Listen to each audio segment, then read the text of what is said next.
కలవాల కలుస్తారు ఏ మందులో అయినా మిరప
स्वानर लाड नहीं है।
ఇంతకుముందు చేసినప్పుడు 1 గంట పావు పెండింగ్ ఉందంట సార్ మనకు.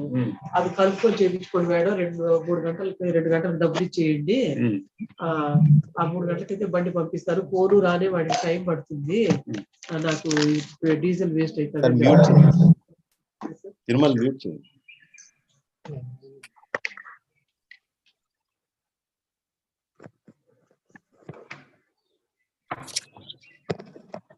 So a very good morning to all the delegates comprising of the budding entrepreneurs, startups, as well as the students who are attending this national webinar on digital marketing, especially for the purpose of this Agri startups. So I welcome all the delegates who are attending from all over the country. So far, actually, we received somewhere around 280 registrations. Hopefully, some may join in the later stages. Myself, Dr. P. Bala Hussain Reddy, the principal investigator of Agri Business Incubator of Acharya Engineering Agriculture University. So we are very much delighted to conduct this type of national webinars for the development of this Agri startup ecosystem across the country, and particularly in the state of Andhra Pradesh. I'm very much delighted to invite today's the president, the chairman of this national webinar, Dr. P. Rajshekhar sir, who is the associate director of research, regional agriculture research station Tirupati. I welcome you, sir, for this national webinar, and we're also very much thankful for the director of research, Dr. L. Prashanthi madam, and our honorable vice chancellor, Dr. A. Vishnuvardhan Reddy sir, for permitting us to conduct this national webinar. I once again welcome all the delegates for this national webinar on behalf of Acharya Engineering Agriculture University and Incubator. So now it is over to you, sir. Rajshekhar sir. Thank you, sir. Thank you, Bala Hussain Reddy. So this is Dr. P. Rajshekhar, Associate Director of Research, Regional Agriculture Research Station, Tirupati. So especially today, we got a webinar on the topic digital marketing for agri startups. So I wholeheartedly invite all of the delegates for this webinar. So so the latest trend is digital marketing. So everywhere we are moving now from the traditional marketing to this digital marketing, wherein we try to meet the people where they are located, and it's also more important to meet them at the right time and at right place, because agriculture produce or any other marketing strategies, they should be rightly aimed at the right time and place. So that is more vital. So within short time, we should be able to communicate to that vendors. So now most of the people are spending time on the internet. So if you see, for one reason or other reason, almost all the people are browsing the internet. So it will be very convenient for us also to do this digital marketing through this internet. So we can get more audience here. So if you see even the statistics wherein the digital advertising industry, so which is pegged at around 15,782 crores in during 2020. Now in 21, it has grown up to 21,353 crores. Almost 35% growth was observed within 1 year. So this 1 year. So there is a sharp increase in the digital marketing strategy. So the other advantages, you can reach more wider audience. So for digital marketing, you can contact several people through this internet. So you can scale up your business. So that is one more advantage, and also more revenue generation. So reaching a large audience within no time, scaling up, and also more revenues you can get from this digital marketing. And also, if you see nowadays, everybody is after brands. So unless a brand awareness is there, brand image is there, the people who are browsing the internet, so they will be always searching for this the reports and other things from the internet only. So if you got sufficient brand image, and if you can advertise And if you can have your own website for advertising your own brand, then you will be a successful entrepreneur. Because the majority of the people, they rely on these reports. So what are the other people are saying? If a majority of the people are watching for this particular brand, so automatically your business will within no time take up to a larger extent. So you can have number of strategies in digital marketing. You can create number of you can new ways of attracting people. So you got a lot of scope your things. And also mostly I already told you, many of the consumers, they depend on these reports. So if you can rightly market in digital strategy, so your products can easily move up anything. So even agripreneurs, so they can easily have different effective methods for producing and also marketing their produce. So like that, nowadays the avenues are opening up in digital marketing. So it is growing by leaps and bounds. So anybody not having internet, and they will be at a lose at disadvantage stage. So everybody is now catching up, at least through websites or through social media. So everybody is on the net. So we, if you can catch up these people on the internet by our different creative methods of marketing, we can easily grow up and create more revenues and also wider opportunities. Like that, we can have many advantages. So this is very apt topic for today, this webinar topic, digital marketing. So I first congratulate our coordinator Balu Sen Reddy Garu for choosing such a wise topic and romping in people who are interested in this similar line. So I think you can have a right perspective and a good talk and discussion on this particular aspect. I thank the University Director of Research, Dr. L. Prasanthi Madam, and also our Honorable Vice Chancellor, Vishnuwardhan Reddy Garu, for supporting this Poshan Incubator scheme at RARS Tirupati. So without which their support, we could not be able to move forward. So I once again invite all of you, and you can have a very good talk and discussion. I think fruitful discussions and something new you will be learned from this today's topic. Best wishes for all of you. Thank you, Balu Sen Reddy, for giving me this opportunity. Thank you. Thank you, sir. Thank you for your valuable advice and addressing the participants today. Director of Research, Madam, as well as the Honorable Vice Chancellor are engaged on some other works. So before going to speaker, invite the speaker, I just want to convey our sincere thanks to RKV Raftar project under the Ministry of Agriculture for giving the university the opportunity to nurture the agri startups and then support the agri startups in a larger scale.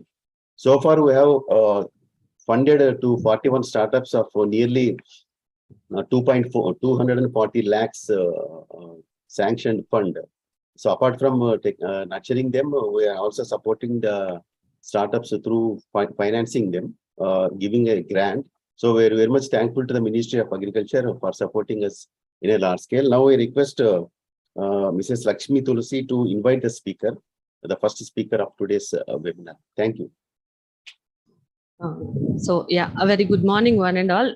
This is Lakshmi Tulsi. We are thankful to our today's speakers for accepting our request to have a session on digital marketing. I'd like to request the first speaker. She is Ms. Anusha Pandey. She is a Strategic Alliance Associate in Indian Institute of Digital Education. She is a new age marketer with a steep inclination towards lead generation, inbound lead management, and outbound communication. She is holding her postgraduate degree in digital marketing. Her primary objective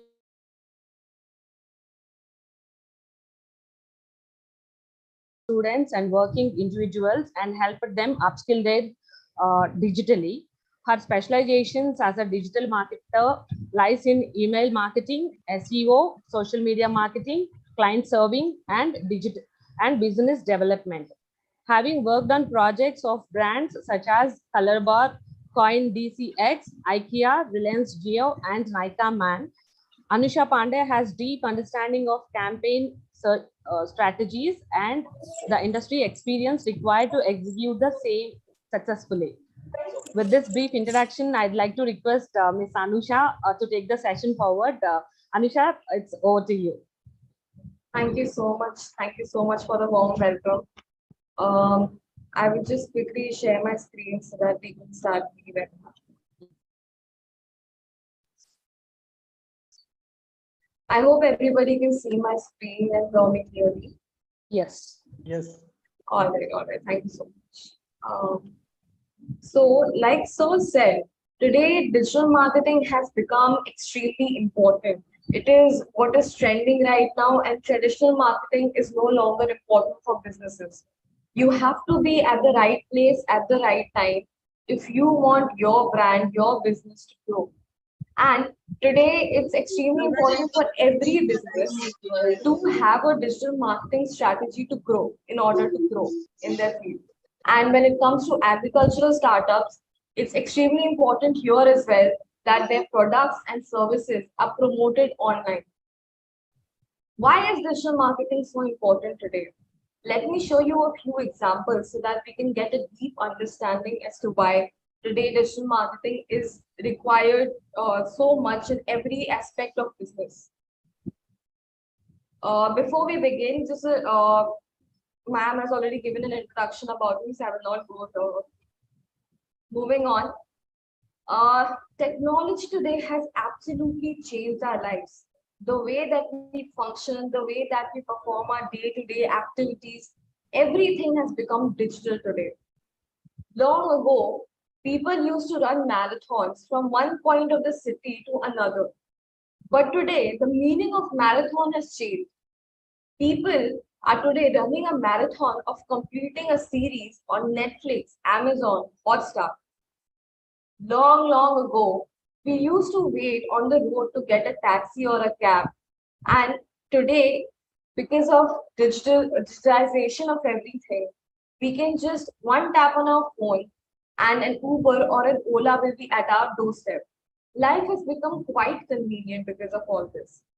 Not so long ago, we used to have 3 separate devices for listening to music, watching a show, and calling people.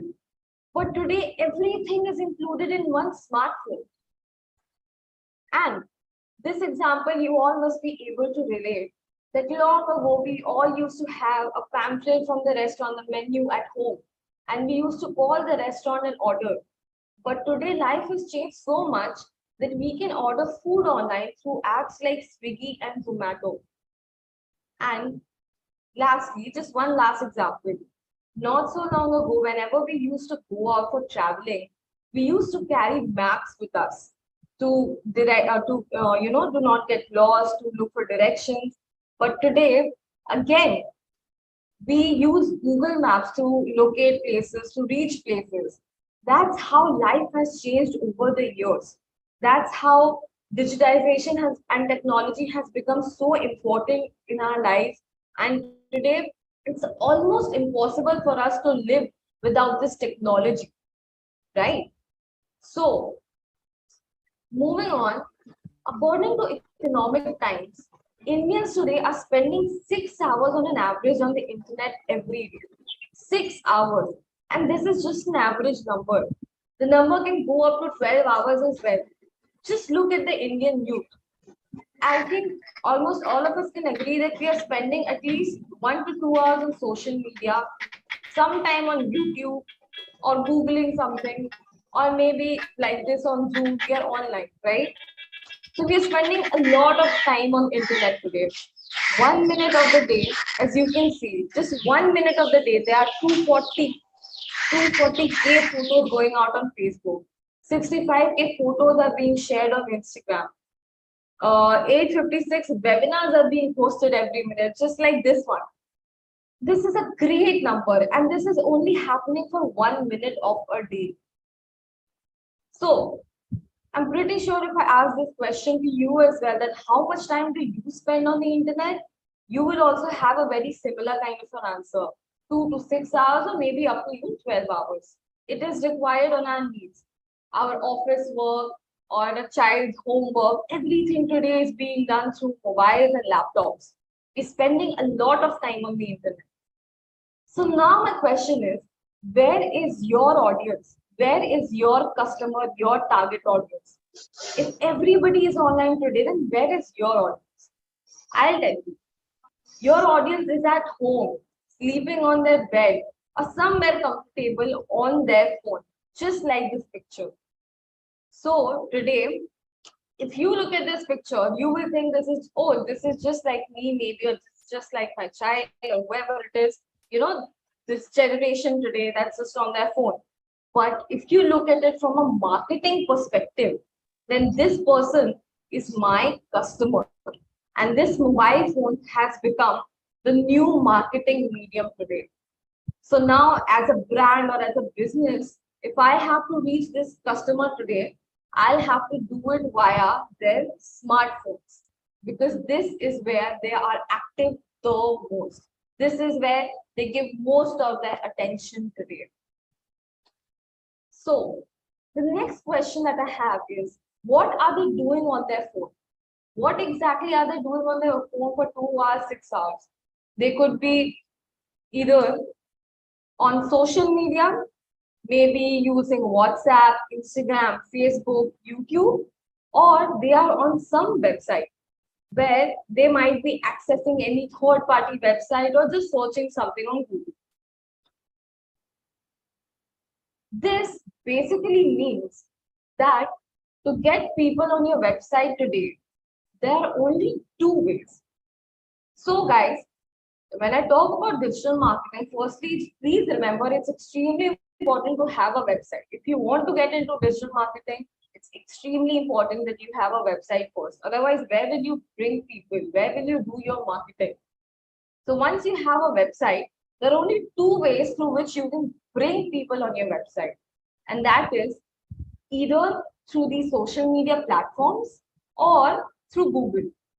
Now, how do we leverage these platforms for us, and how do we bring people to our website?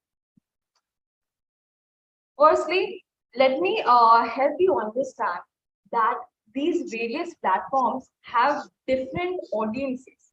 Like, for example, on Facebook, you will find a person from the age group of 35 to 50, maybe, like our parents might be on Facebook.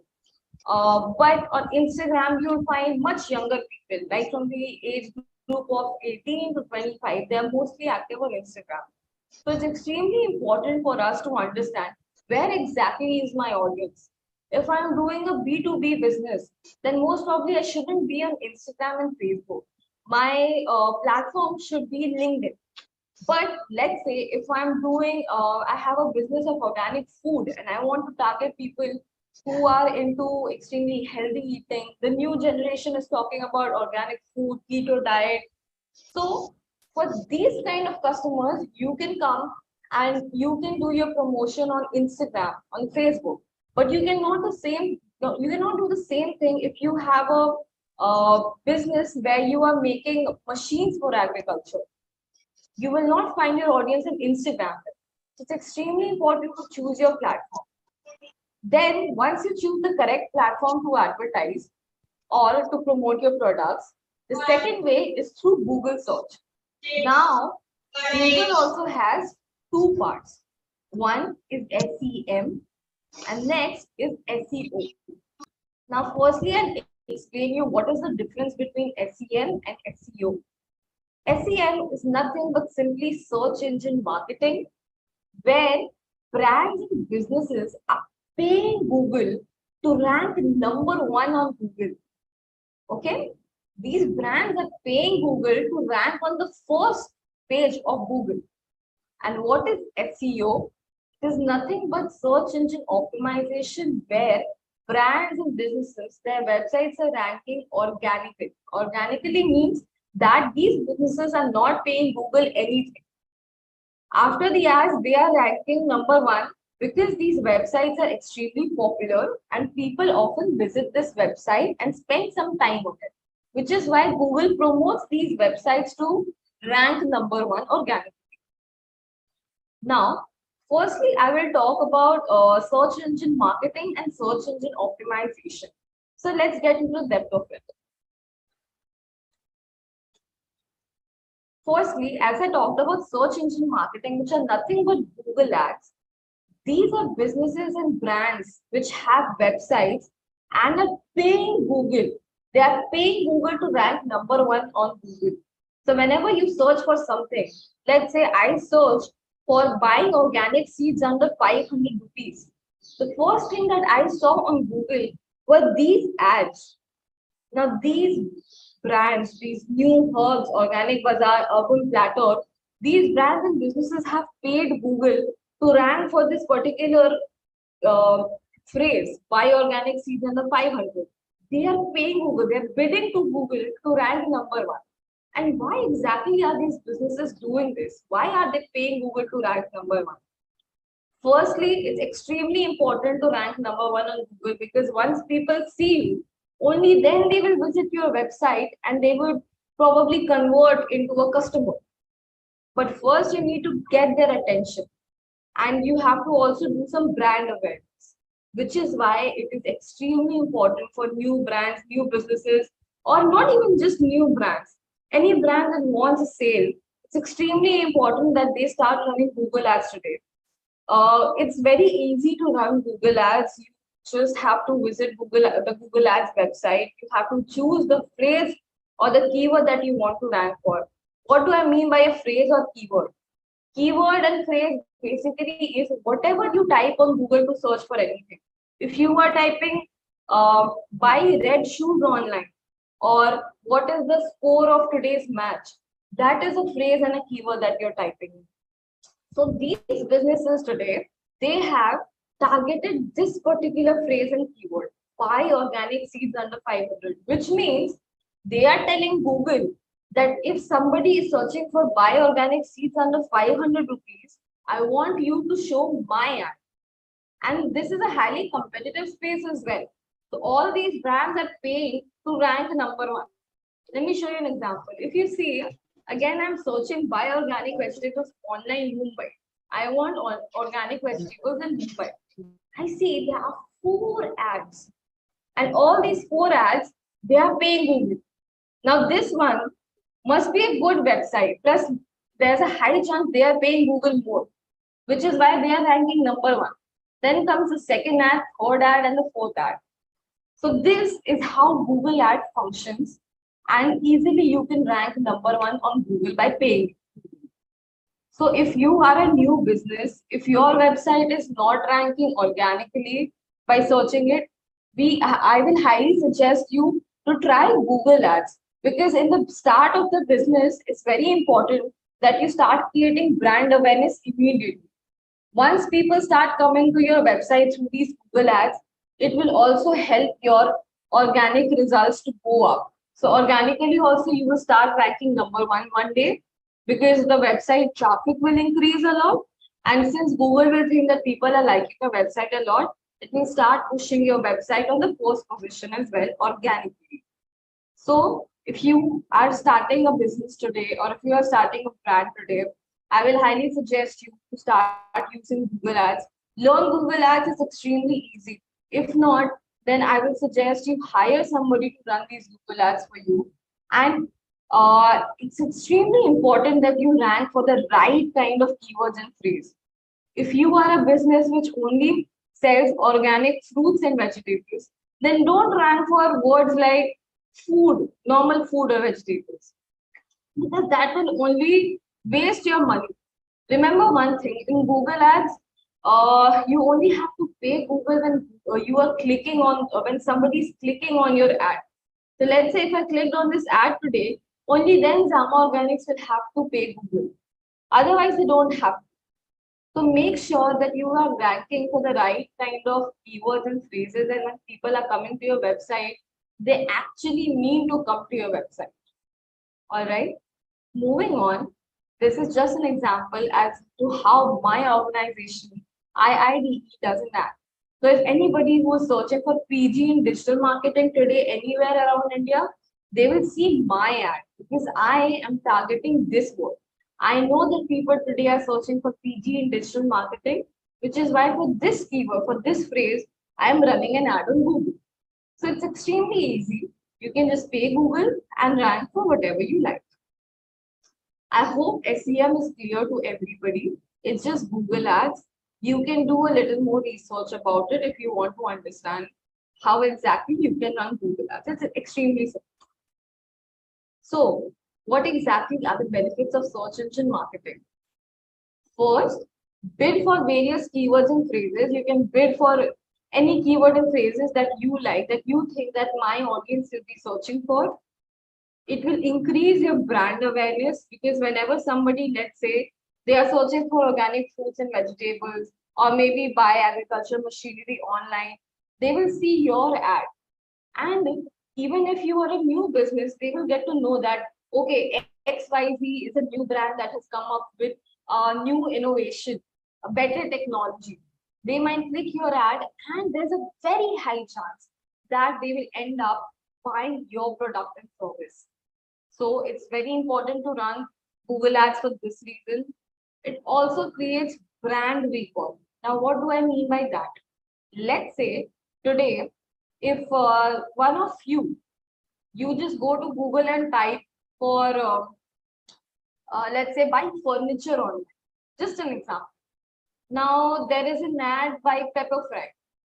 Today, you don't buy it. You just close it. You don't have the time, or you don't really have the money right now. You're not in the mood right now to buy it. But let's say one day when you actually have to buy the furniture, you will think that, oh, I saw an ad by Pepper Fry. So why not, just look at it once and see what exactly are they offering. So this is creating a brand recall. You remember the brand just because you saw their ad. This happens to all of us, right? So it's very important that you run Google Ads for this reason as well. And like I said, you only have to pay Google if a user is clicking on your ad. So let's say if you're running Google Ads and people are not clicking on it, you don't worry, because you don't have to pay for it. Only pay when a person is clicking. So it's not like running Google Ads is a loss for your business. It's only a pro. So I will highly recommend that all of you today, you budding entrepreneurs, people who already have their startups or are planning to start one, you should definitely think about running Google Ads if you want your business to succeed today, in today's scenario. Because look what happened during the COVID-19 pandemic. Every store was shut. All the stores were shut. Every mall was shut. None of the businesses were operating offline. Whatever was happening online. Your small stores in the road, they were all shut. But businesses and brands that were available online, like Amazon, Flipkart, these industries boomed. Websites like Meesho, these industries boomed extremely in the COVID-19 pandemic, because people started to buy online from whichever brands and businesses were available. And if these businesses and brands, the right kind of marketing, reached their audience at the right place, at the right time, by the right digital marketing strategies, they were able to gain a lot of customers. So you see, today, the way that we shop, the way that we market has extremely changed because of the COVID-19 pandemic. And this has become a necessity today, that you have an online presence, you have a website, you do some kind of promotion online. Because if you are not online, people are definitely going to miss you out. Whether you are a new brand or an existing brand, you must have an online presence today, because you never know what the situation might be in future. Today, if you want to grow, you have to be online. Now, moving on, I will discuss about how you can also leverage search engine optimization to grow your business. So, as I said, that ranking #1 in Google search is very important. Why is it very important that you rank #1? Because on the first page of Google, you see the website that ranks #1, it gets 50% of the traffic. So let's say if 100 people are searching for buy organic food, 50% of the people are going to click on the first link. And then The remaining 11.90% people are only going to click on the second link, 8.50% people on the third link, and so on. And very few people go to the second page of Google. If I just ask you right now, when was the last time you went to the second page of Google? I think most of you would answer that you didn't, because we usually find our answers in the first page of Google itself, because Google is pushing a good website on the first page. So why would we have the need to go to the second page? So now tell me, if you are a brand, if you are a business and you are on the second page of Google, do you think that people are going to come to your website? No, right? So that is why it is very important that you have to be in the first page and eventually on the first number of the Google search results. Because if you are not in the top 5 results, you are not really left with much. So how can we do SEO? Well, I'll tell you a 3-step method to do the right kind of search engine optimization for your business and brand. Now, firstly, you have to identify the right keywords and the search volume for a keyword. What do I mean by that? Firstly, like I explained, what exactly is keywords? Keywords is anything that you type on Google, like buy organic products online, buy organic vegetables online, buy organic turmeric powder online. These are all keywords and phrases. So you need to understand firstly, what kind of keywords and phrases is your audience looking for, and what is the search volume of this keyword. What do I mean by that? That for a particular keyword or a phrase, how many people are searching for it every month? If only 10 people are searching for buy organic products online, then you don't want to rank for such a keyword, right? Then you would rather go for something like buy organic vegetables online. But let's say if somebody is searching buy organic mangoes online and there is a search volume of 1 lakh or 10,000, then why not rank for it? Because these kind of keywords and phrases are going to bring your audiences in to your website, and then these might end up being converted, right? So that is why it's extremely important for you to understand the right kind of keywords and search volume. Now, how can you identify the right kind of keywords and search volume? You can use tools like Keywords Everywhere or Uber Suggest. Now, I will go live and I will show you how exactly you can use the tool like this. For now, as an example, I will show you how you can use Uber Suggest. So this is the website. This is called Uber Suggest. Here, all you have to do is go to English India. Let's say I want to know how many people are searching for best tractor in India.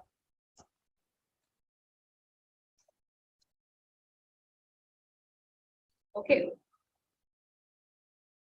I'm a tractor company. I want to know how many people are searching for this particular keyword. So now I have used the tool Uber Suggest. Let's wait for the results.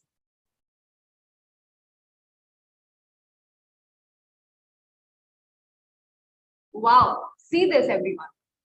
5,400 people on an average are searching for this keyword, best tractor in India. So now, if you are a business that is selling tractors, or if you are somebody who's writing a blog on the best kind of agricultural machinery and tractors, then what is the keyword that you should be ranking for? This best tractor in India. So whenever, if you have good content, if your website is good, and you are writing about best tractors in India, then whenever anybody is searching for this keyword, your website will be shown to them first by Google. And Google is going to keep promoting your website for this keyword. Imagine the kind of traffic you will get because you are writing for this keyword. Because 5,400 people are coming. There's a high chance that, let's say, at least 1,000 people are going to come to your website if you're ranking number 1. And out of these 1,000 people, imagine how many people can become your customers. How many people will become your leads. So now that you understand how exactly you can identify the right keywords and the right kind of search volume, you can start doing SEO and move on to step 2.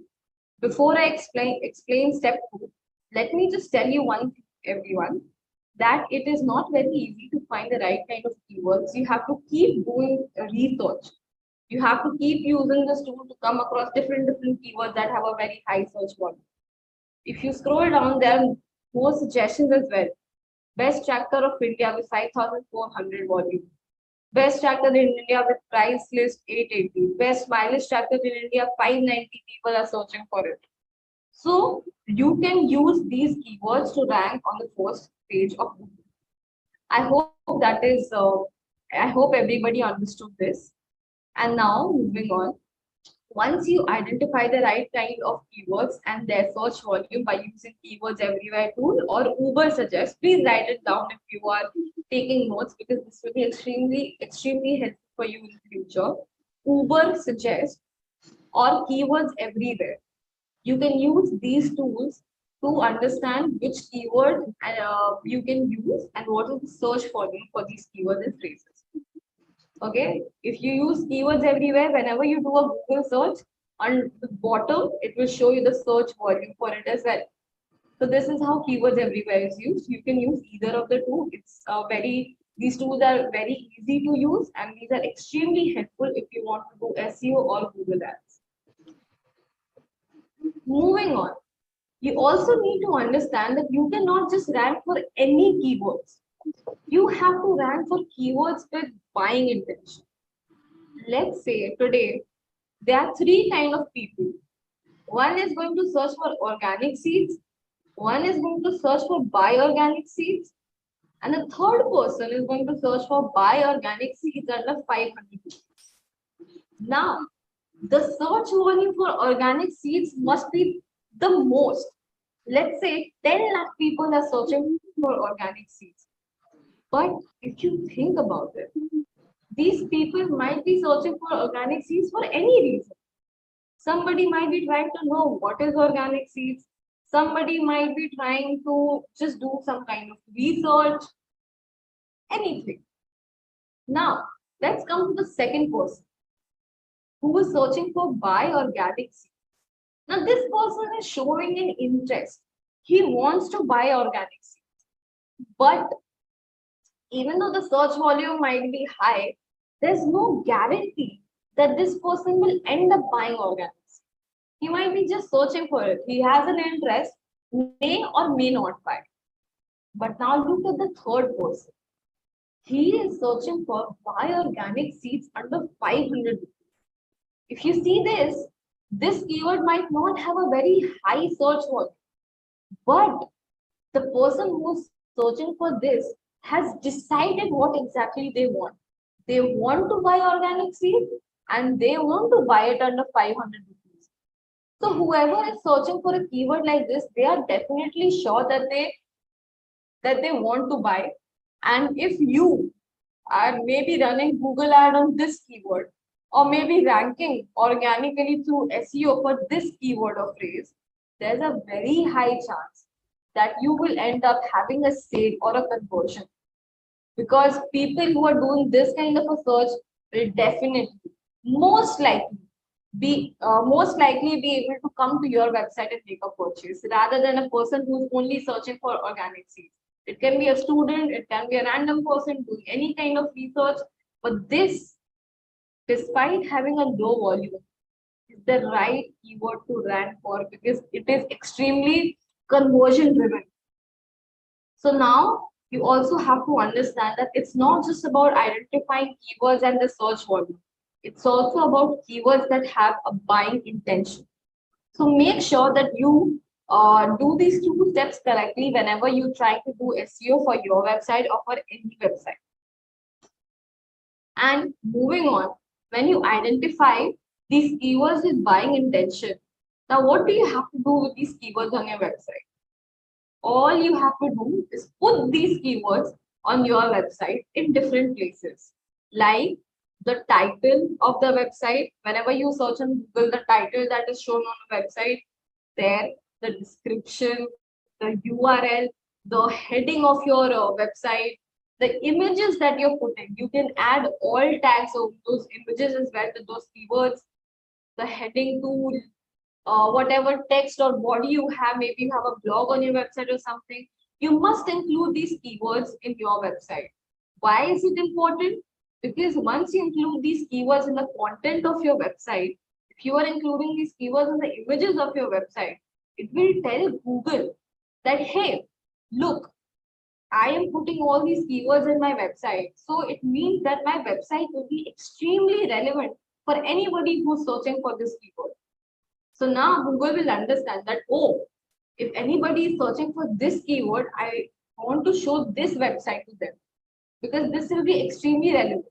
If I'm putting organic seeds, if I'm writing a blog on organic seeds and I'm mentioning organic seeds here, then Google will understand that my website is about organic seeds and it will start pushing my website on the first page whenever somebody searches for organic seeds.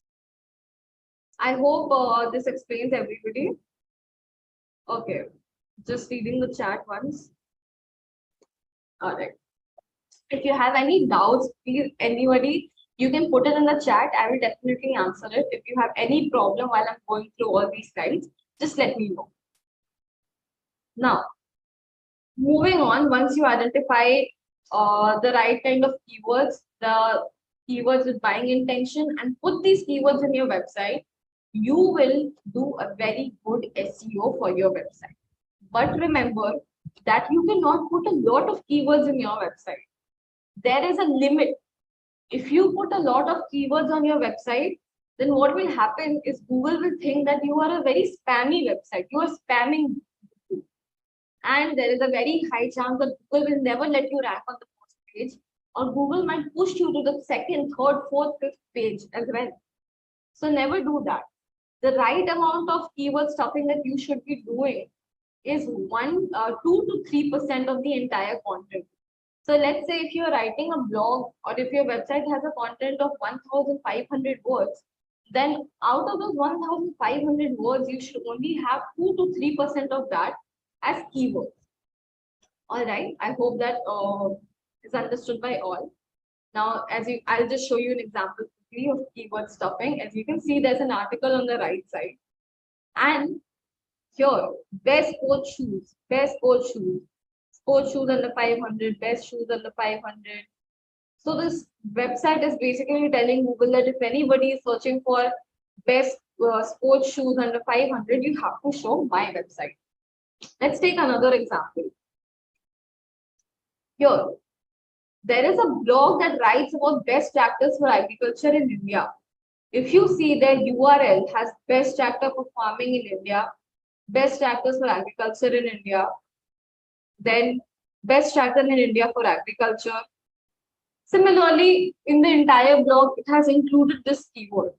So now in Google, whenever anybody searches for best tractors for agriculture in India, Google shows this website, godigit.com, on top. The first result you'll find is by godigit.com because it has done the right kind of keyword stuffing. 2 to 3% of its content has this keyword. And it's telling Google rightly that, hey, anybody searching for best tractors, you will show my website. And they did this really correctly. They did the right kind of stuffing. They did the right kind of research as to how many people are searching for best tractors in India, 5,400, and they are ranking for this keyword. You can do the same thing if your content is better than them. So SEO 101, I'll just do a quick recap. Identify keyword and search volume by using tools like Keywords Everywhere or Suggest. Identify the buying intention of it, and then put these keywords on your website in the URL, header tag, meta title, your images, wherever it is. You will tag your whoever is developing your website, and they will do it for you. Now, what are the benefits of search engine optimization? Number one, you rank on Google and it gives your website more traffic. More website traffic leads to more conversion, more sales, more leads. Number two is it promotes brand recognition and enhancing brand awareness. So when you are ranking on Google and anybody is searching for your keyword and phrase that you are ranking for, they will remember your brand and business because you rank number one. They'll see you first. Thirdly, it will help you in the growing industry market share. If you are ranking number one, then for you the market share will be stronger than any other business and brand. And lastly, SEO helps in gaining authority, reliability. If you are using page linking and backlinking growth, just in very short, I'll tell you what exactly it is. So SEO is not just about keywords. There's more aspect in SEO. If you ever choose to learn more about SEO, you will know that if you are doing very good SEO for your website, then Google will trust your website even more. Your website will become extremely reliable and it will gain authority. It is known as domain authority. So if you are doing good SEO, your website will rank number one because of good authority and reliability that Google trusts. Okay. Now moving on to social media marketing. Now most of you will think that why exactly do we need social media marketing for something for agricultural startups? But this is where you're wrong. Social media marketing is extremely relevant for no matter what kind of product and service you have. Even if it's B2B, there's LinkedIn. If it's organic food, there's Facebook and Instagram. And social media marketing is extremely relevant no matter what your product and service is. So today, I'm going to shortly go live and teach you how you can run your own ads on Facebook and Instagram. Okay, so I will just quickly go to Facebook and tell you how you can run your own ads on Facebook and Instagram. Now, all you have to do is you open your Facebook. Once you open Facebook, you have to just click on these 9 dots over here. I hope all of you can see this. All you have to do is click on these 9 dots over here, then scroll down and click on Ads Manager. If you want to start your own startup, if you want to run ads for your startup, I will highly recommend that you take notes of whatever I'm going to do right now, because this will be extremely helpful for you in the future. So now I clicked on those 9 dots and then I came on Ads Manager.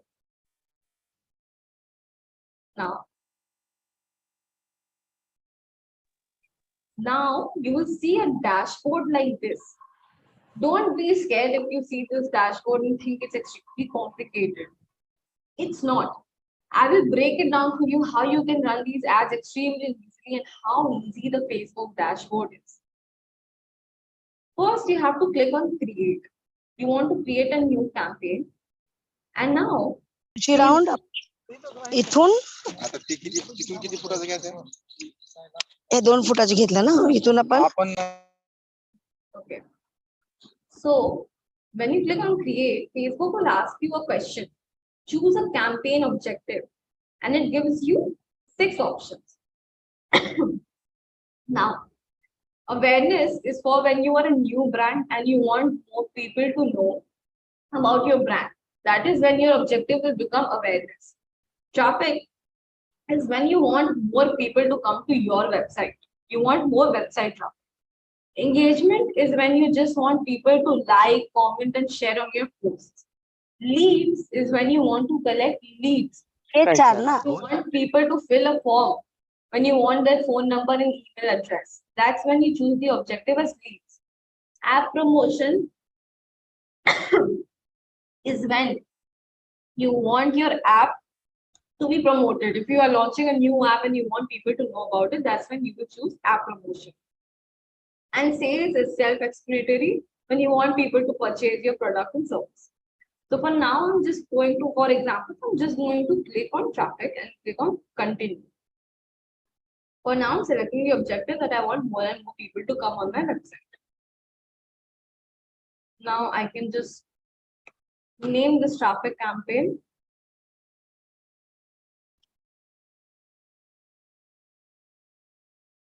Okay. And click on next. Now Facebook is asking me, where do you want the traffic? Is it on the website, app, messenger, WhatsApp, or calls? Now, right now, I think I will want people to come to my website. So I choose website only and move on. Here you can set your daily budget and schedule. Like per day, how much do you want to spend on Facebook and Instagram? So you can just choose your normally your daily budget. If you want, you can also choose a lifetime budget. As in, if you are going to run a campaign for 1 to 2 weeks, you can just put in lifetime budget, and you can select in the 1 or 2 weeks how much do you want Facebook and Instagram to spend, and then Facebook accordingly will spend money however they like in these 2 weeks. These 14,000 rupees, Facebook can spend first day 7,000, second day 200, 300, whatever they wish. It's up to Facebook. I will suggest that most of you should only go for daily budget. That's more helpful. Don't let Facebook make their own decision. You can also put the start date, end date, when do you want it to run, how long will be your campaign's duration. Okay. Now, here is the most important part. Here is how I define Facebook, that who is going to be my audience. Who do I want you to show this ad to? Firstly, what I'll do is I'll click on a location. Let's say I am a business that is making organic fruits and vegetables for people, and I am a B2C business. I directly want my fresh organic fruits and vegetables to reach to people. Okay. And I am making my cost is slightly up because it's organic. And I'm also trying to package it in a premium packaging. I want to be on the premium side of organic foods and vegetables. So how do I do my targeting? Firstly, I'll select a location. Let's say right now I want to start my business in Mumbai. And in Mumbai, I want to start selling my fruits and vegetables, organic fruits and vegetables, because I know that in Mumbai, a lot of people today are health conscious. They are going to gyms even after work. They are following various kinds of diets. They are looking at influencers on Instagram, on any kind of social media, and they're seeing healthy dieting is becoming a trend right now. Keto diet, yoga, these are all kind of becoming a trend right here in this city. So why not start selling my organic foods and vegetables over here? Various celebrities in Mumbai are starting their own organic foods business here in Mumbai. Why not? Why not I do it? So I'll search for Mumbai first. But I do not want to target the entire Mumbai. Mumbai is a big city. So what I can do is, either from here I can select that I only want within the 15 kilometers. Okay, 17 kilometers. Otherwise, I can also do one more thing, and that is drop pin. What is drop pin? Let's say I only want people from here. I am opening a store over here, and I want people to come to my store down here and buy organic fruits, vegetables from me. So I just drop my pin here, and I put it as let's say 10 kilometers or something. So I know within 10 kilometers, the people will be willing to visit my store and buy products from me. So I will only show ads to people who are around my store within the radius of 10 kilometers. My store is here, and ads will be shown to people within this circle, which is 10 kilometer radius. Okay. So now that I've said what exactly location am I targeting, I will now move on to age. Now, when I think about age, you have to understand who is going to be your audience. For this, you again need to do deep research. You need to understand your audience extremely well before you run these ads. Let's say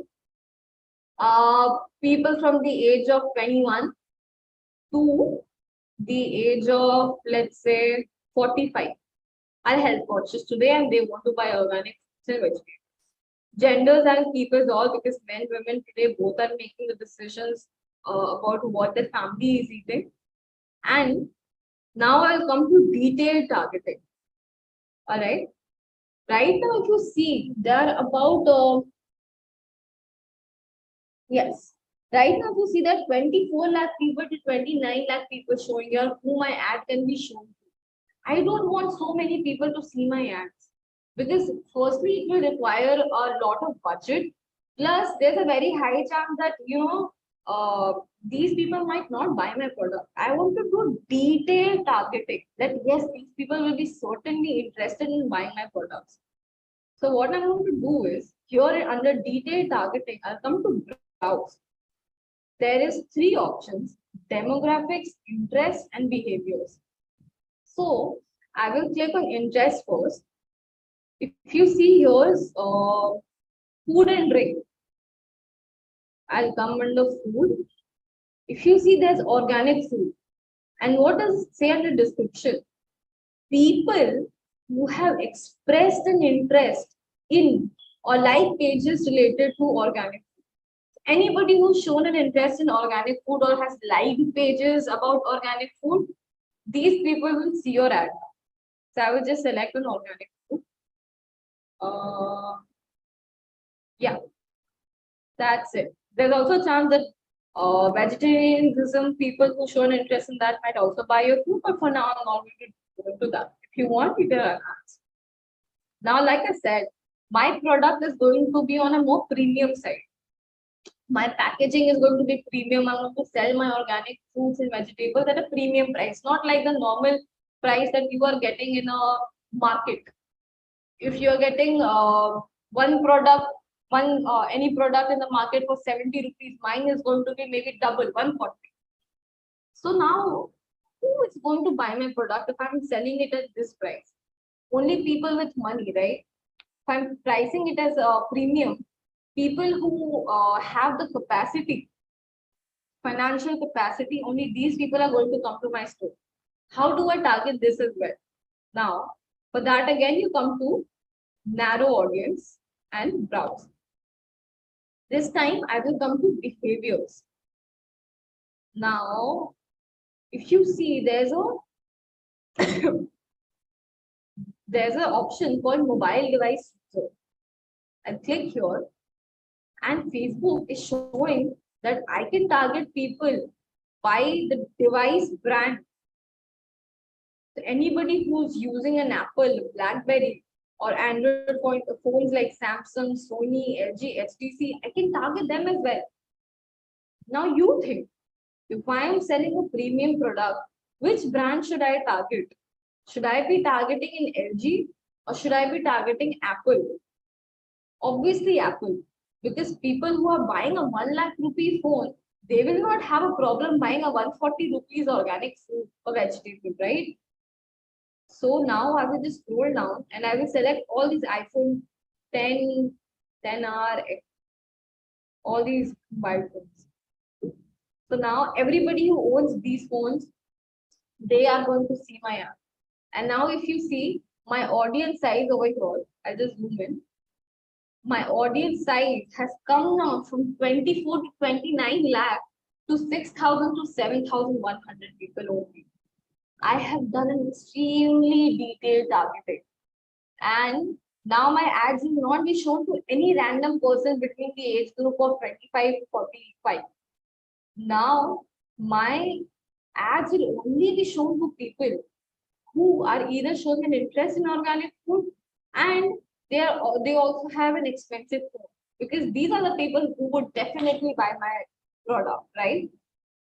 So once that I have done my detailed targeting and I have come down to an audience size that is feasible for me, I will now scroll down and now I'll come to the section called placements. What is placements now? Placements is where exactly do you want your Facebook ad to be shown, Facebook or Instagram.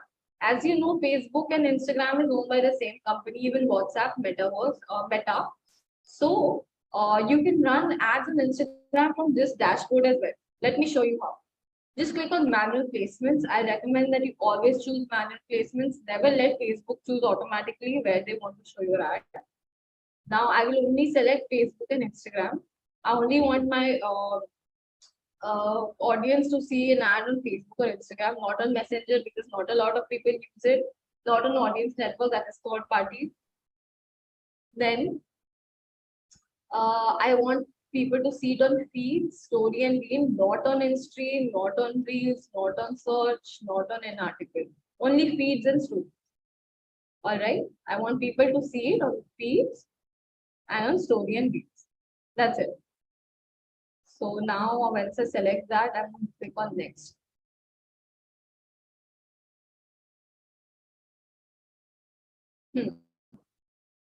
So now I'm coming to ad setup. Creative source, my image that I'm going to have as an ad. I will upload it manually. My format is going to be single image or video. I also have the option of carousel, which is nothing but photos or videos. You can slide one or two more photos that you can scroll. Collection, that is a group of images and videos. For now, I'm clicking on single image or video. And now I will add my creative. I'm adding an image for now. So let's say this is the ad I want to run. Okay. So on feed, it will appear like this. Stories and reels, it will appear like this. That's it. Done. And after this, what I have to do is write a primary text. Let's say I'm running an ad for IID, my organization. So I will write something like learn digital marketing online. You see, it's showing here. Learn digital marketing online is being shown here now. That is how your ad will appear. And now, if you want, you can also add a headline, a description, or a call to action. What is a call to action? Here, if you see, learn more. If you click on learn more, you will go to my website. If I want, I can change this as well. If I'm buying organic foods, maybe I'll go for something like get offer, order now, something like that. But I'm an institute, I would go for learn more, apply now, contact us. If you are giving them something to download an app, then maybe download. So you can change this. For now, I'm going to click on order now, just to show you how it's going to look. So see, if you are going to, if you are promoting a product or service, you can just change the CTA button to order now. Call to action button to order. And then I will just put my website URL, which is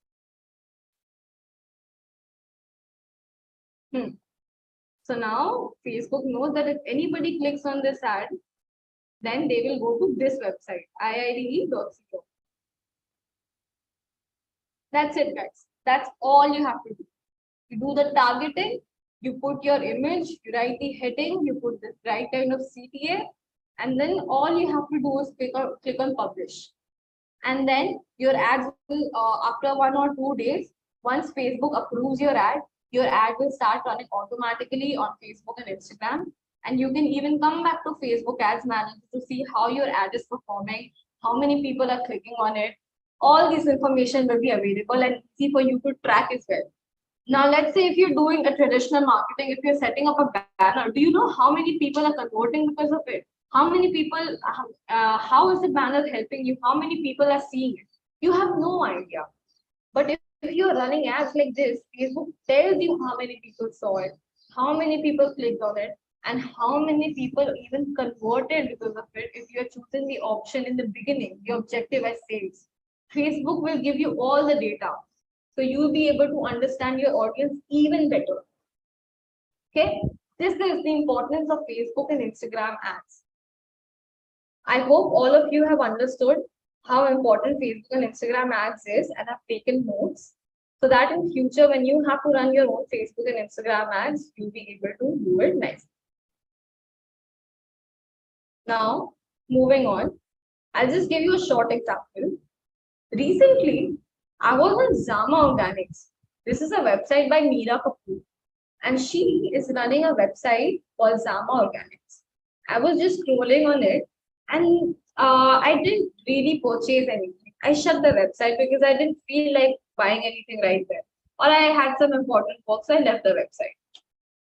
What happened next is that I started getting remarketing ads from Zama, and not just Zama, even from Fresh India Organics.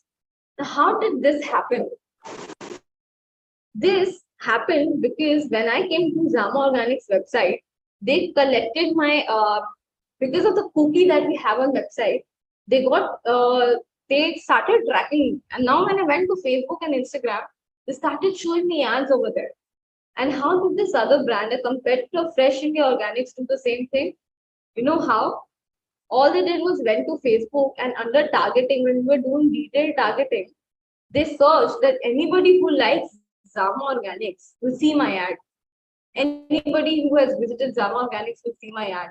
And this is how competition, your competitors can also run ads because somebody visited your website. So tomorrow, if your customer is visiting your website and you are not doing remarketing ads, your competitor will definitely do, like Fresh India has done. And there's a very high chance that I will click on Fresh India Organics and I will start purchasing from them because they gave me a sale offer. So, can you understand how important it is to you for you to run remarketing ads as well? If you don't do it, your competitor will, and you will lose the competition then and there. I will definitely click on the competitor's ad and I will make my purchasing. So, please remember everyone, it's not just about having a website. You have to keep promoting your product and service via SEO, SEM, social media marketing, remarketing ads. All these you have to integrate in your digital marketing strategy for your startup, for your business. Similarly, Facebook also does ads like this. If you see, it's a Facebook ad, a screenshot. It's called sponsored over here. These are ads. IID does it too. And I will just give you guys one very small trick to understand what your competitor is doing.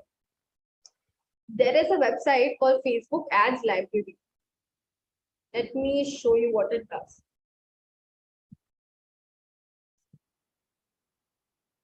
Ad Library by Facebook. I come here. I click on all ads. Let's say I am a business who's selling tractors.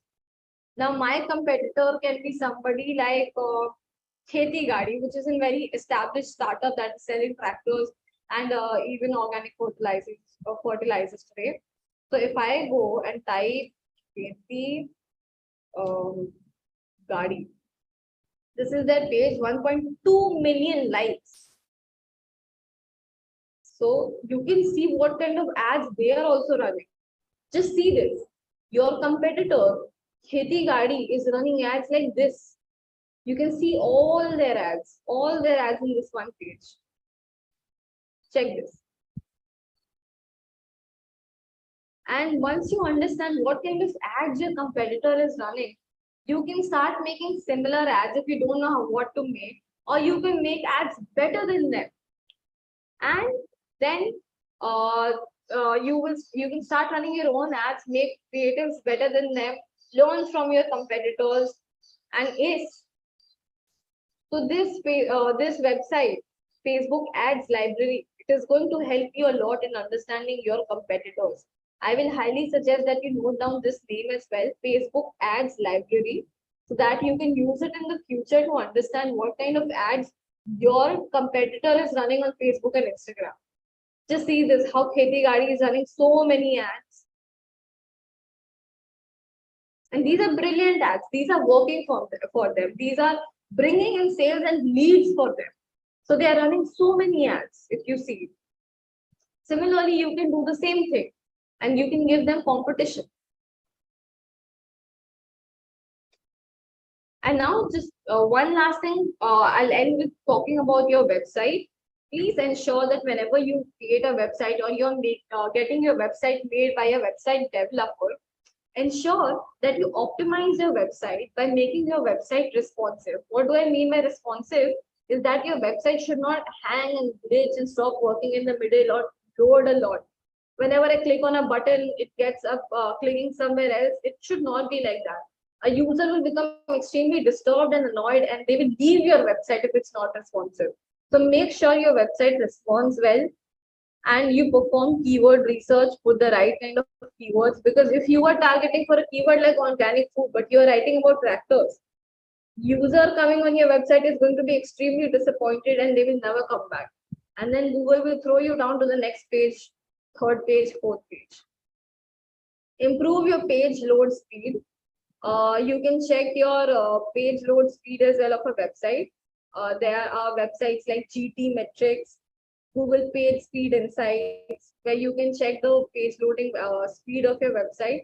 So I will suggest that you do a test on your website, what is the page speed, and then if the speed is very low, you make some changes on your website. You talk to your developer to make some changes on your website, which will help your website to become extremely fast. And in the future, it is going to help you because people like a fast website.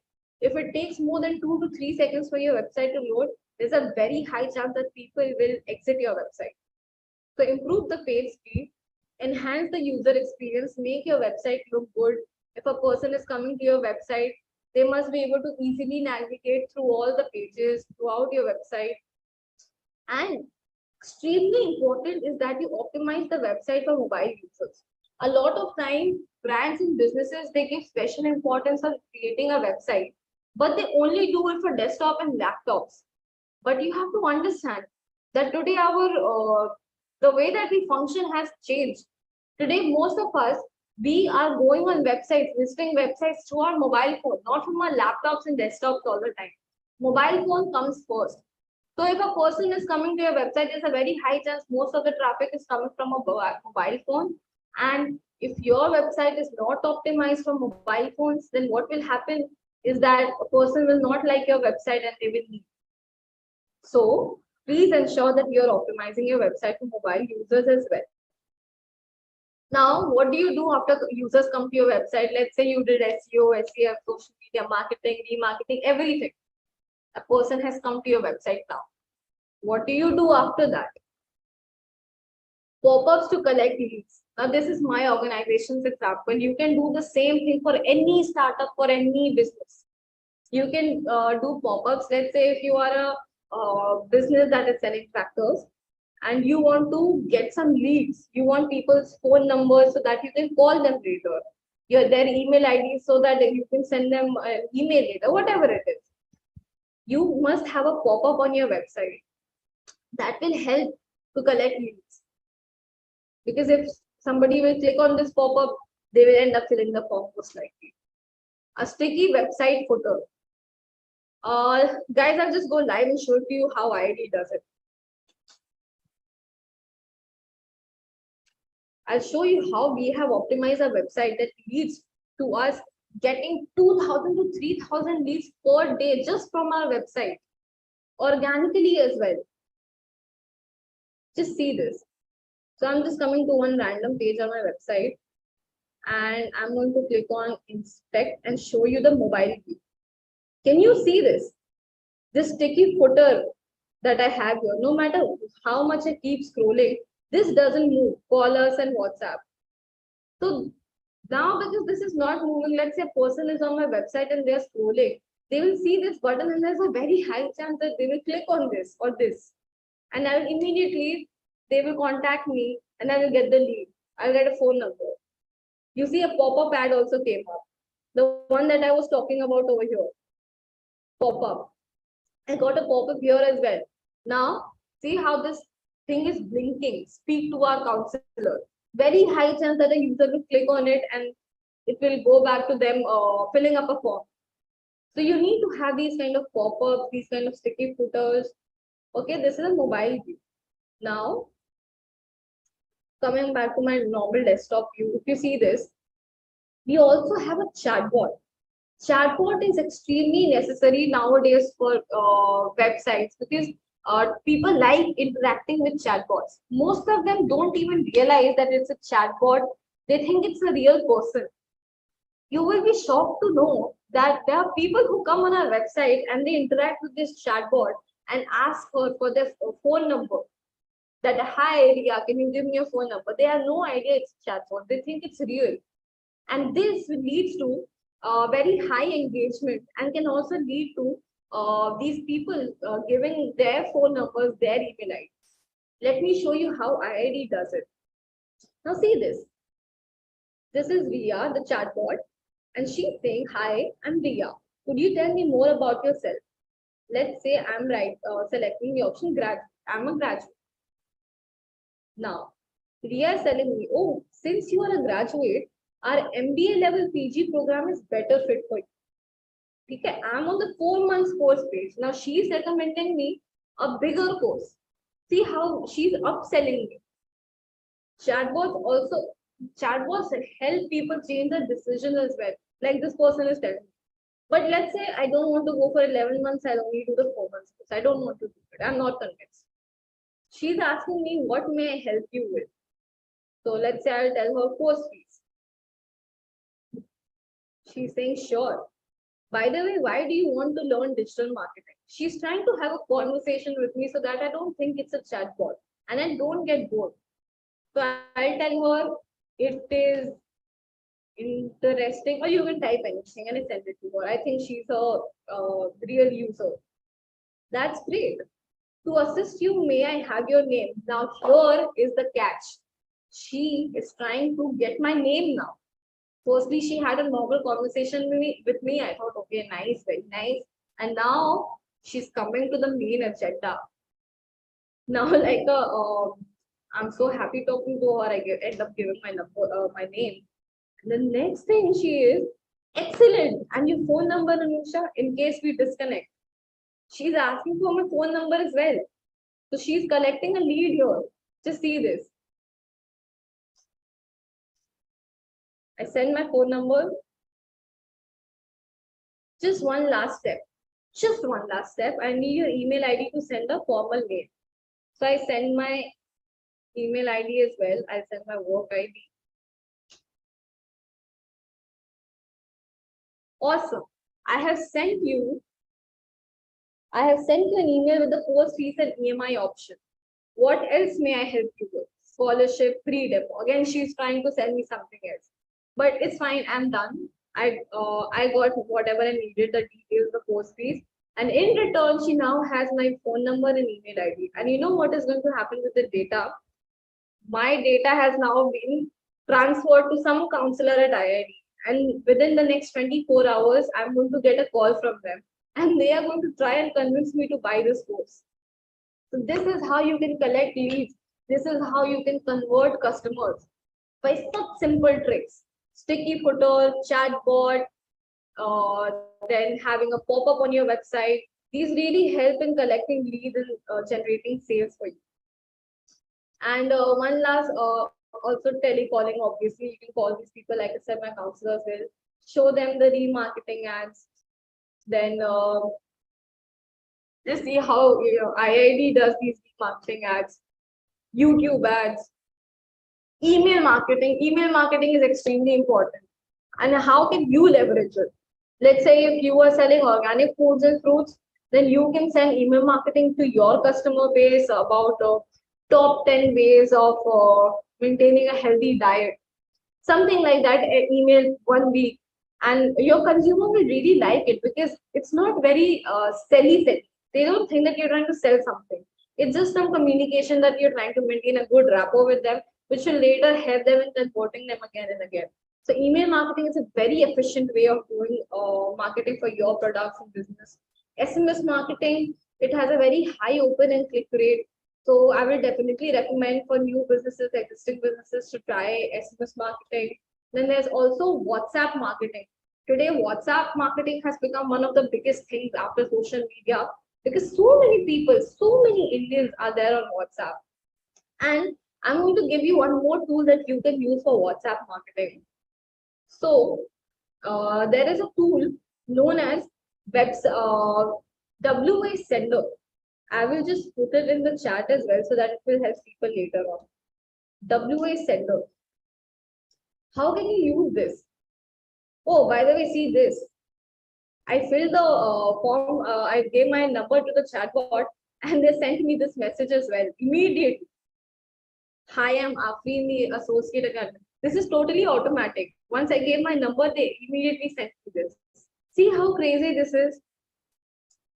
Now, how do I use my WA sender for WhatsApp marketing? It's a very, very helpful tool, and I think it's going to help all of you in the future. All you have to do is download this extension called WA sender, put in phone numbers, let's say you put your customers' numbers, put a 91 in front of it.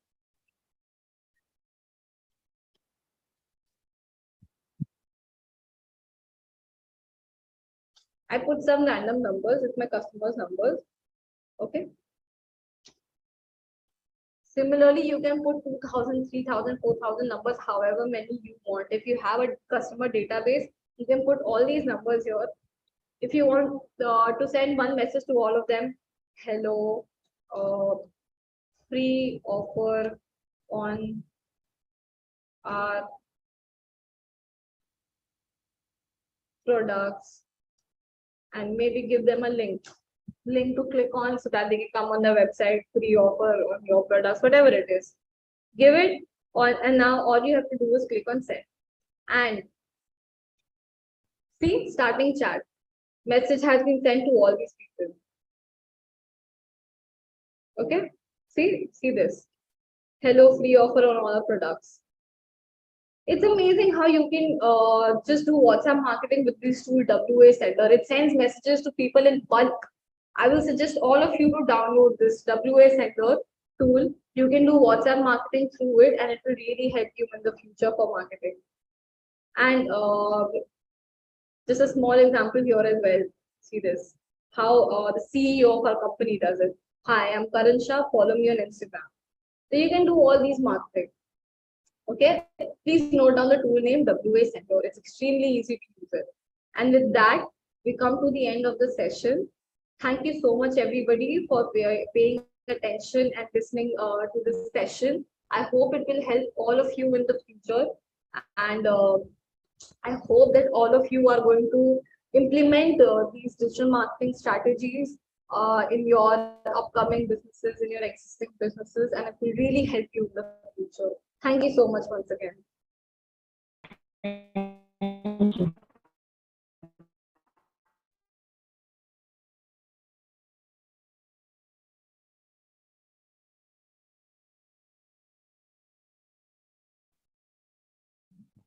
So yeah, thank you so much, Ms. Anusha, for the wonderful session.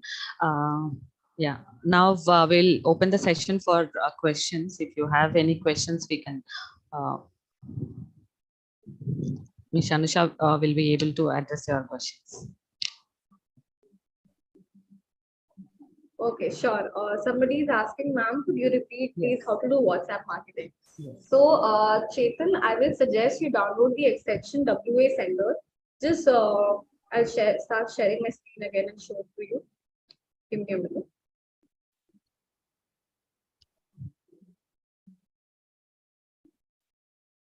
Yes.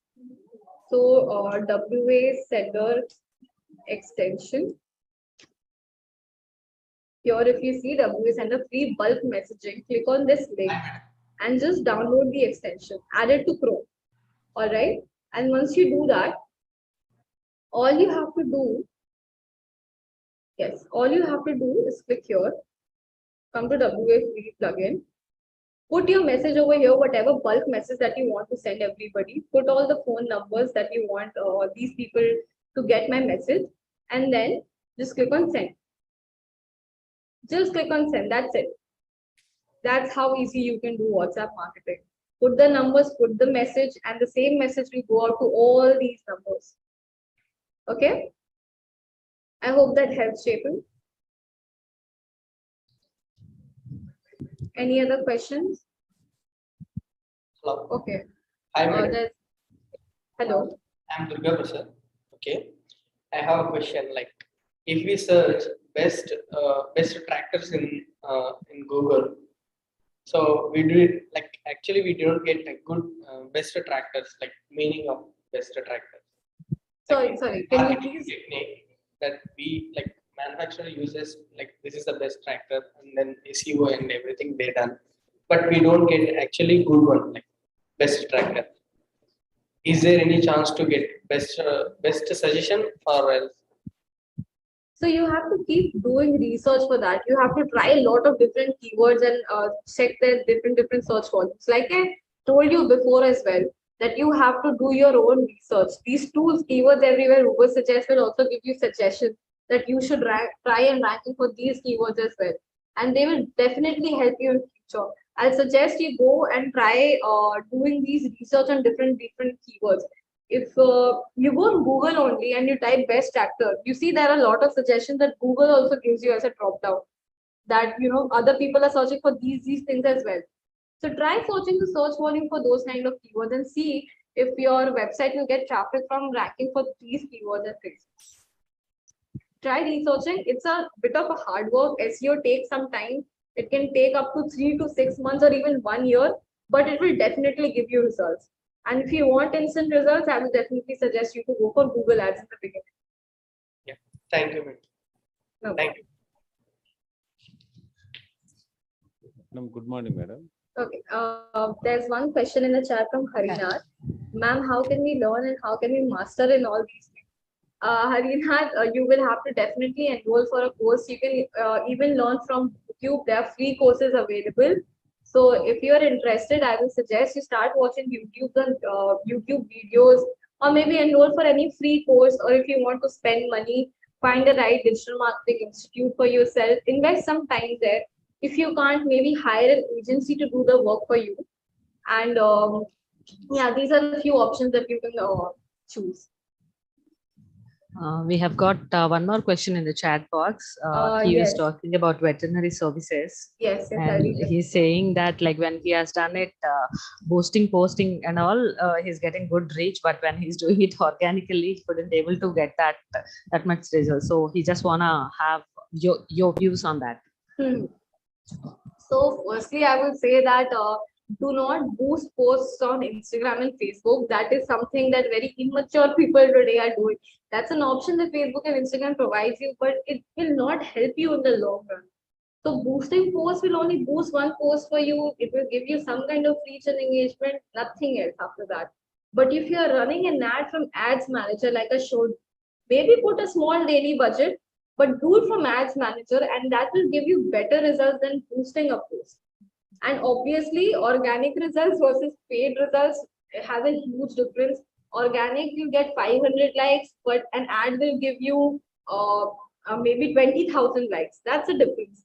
The only thing that you can do is maybe create better content for your people, for your audience. Try and understand what exactly your audience wants. Check what kind of content your competitors are making. Maybe your numbers will go from 500 to 1,000, but never compare your organic and search results. Search will always be higher than paid. You're paying for it. Google and Facebook, they'll obviously give you more numbers if you're paying, right? Organically for free, you will not get so many likes. I hope that answers your question. Madam, Dr. good morning, Pradeep Bhatt. Okay. Hello. Madam, good morning, madam. Yes, good morning. Yeah, myself, Dr. Umameshwaram, madam, from Hmm. ANGRAU. Most of the cases in digital marketing, it is urban oriented, madam. The market intensity and the product, the consumers also in a restricted, in a very small area, they can they can do a profitable marketing with those clients and this elite group of people. But in case of rural products like agriculture products or veterinary products, the geographically they are scattered in a very large area. How can it be a very that much profitable with regard to digital marketing to deliver the goods in that manner? Sure, I understand your question. That's a question most of us are thinking when it comes to agricultural startups, that how do we target the rural areas? Because there people are not so digitally advanced. Definitely your digital marketing strategies are going to work more in the urban areas rather than rural areas. But these areas are also developing today. So if you go today in the rural areas, you see that farmers also are using technology. They also have phones, or the children have phones. They are active on small websites, YouTube, apps like Moz, not Instagram, but Moz and MX, Takatak, these kind of apps they are using. So here is where you can do your targeting. Obviously, you can't do targeting like what you do in urban areas, but this is how you can start your digital marketing in these rural areas. And there more than digital marketing, obviously traditional marketing is going to work more. But definitely in the upcoming days, this is also going to get better, and you'll be able to do much better targeting in rural areas. If you go and see, if you're trying to run Google and Facebook ads in areas like Punjab or even in South India, then you will see that Facebook actually shows a very decent number of people who are interested in agricultural products. If you just try running a Facebook ad, you'll see that there are about 20,000 people just in Bangalore who are searching for agricultural products. So it's not like there are not people out there. People in the rural areas also, if you are trying to see a rural region, you will see some people who are actually interested, some people who are, active on these platforms, on digital platforms. But definitely your targeting cannot be better than what you do in the urban areas. So definitely, slowly, this is going to develop in the future. When the rural areas are also as advanced as the urban areas, digital marketing strategies are definitely going to work there as well. For now, I will suggest you to understand where exactly your audience is from, and then decide whether you want to do digital marketing or whether you want to do traditional kind of marketing. I hope that answers your questions. And if we have any yes, madam. This All right. role players in the marketing from the rural side, this should not be so complicated. Those they can be used in a simple form of digital marketing, so that it will catch up in a big way in rural market. Yes, That type yes. of package. The way that the rural areas are advancing today, I'm pretty sure that in the next upcoming 5 to 10 years, this will not be the problem anymore. The farmers today are also advancing, and in the future, hopefully, you'll be able to implement digital marketing strategies for agricultural startups in these areas as well. We just need to be a little patient for these areas to catch up with the digitization and technology advancement, but definitely it will happen one day. Thank you, ma'am. Thank you.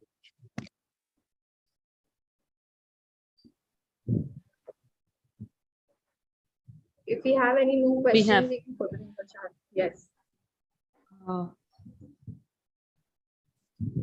Dr. Pradeep Bhatt, sir, you have raised your hand. Or do you have any question to ask, sir?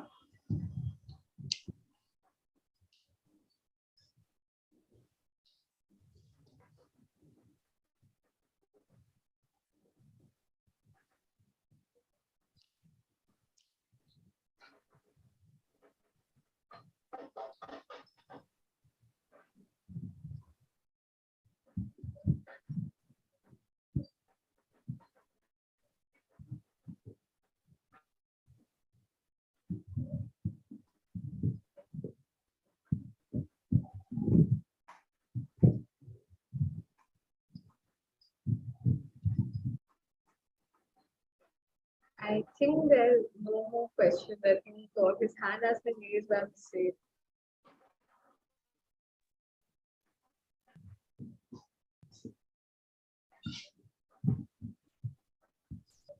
We could see Ajit trying to talk.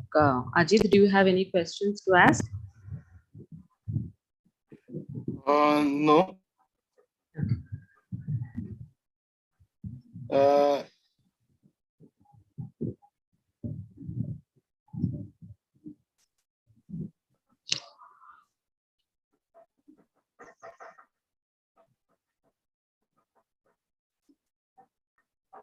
Okay, Mahalakshmi. Yes, sir. So if there are no further questions, we'll move to the second part of the session. So now I'd like to request our PI and CEO, Dr. P. Bala Hussain Reddy, sir, to introduce our next speaker. Yeah, Once before again, going to the thank next speaker, I would like to thank you, Ms. Anusha, for your excellent presentation. And really, it's a wonderful session for all the startups who are participating in this webinar. Thank you very much from our university side. Thank you so much. Thank you. Thank you. Yeah, coming to the second speaker of today's session, I'm very much delighted to introduce Mr. Sujay Khange. who is presently the founder and managing director of Yashu's Digital Marketing Private Limited, which is based at Pune. So, which is actually the best digital performance marketing agency in Pune. So, sir is also actually a digital marketing strategist in healthcare industry, as well as a performance digital marketing expert. And he is actually a digital marketing classes chief evangelist at Digital Schools, which is a digital marketing training institute in Pune. And he is also a digital marketing trainer for corporates. So really very fortunate to have you as a resource person today, sir.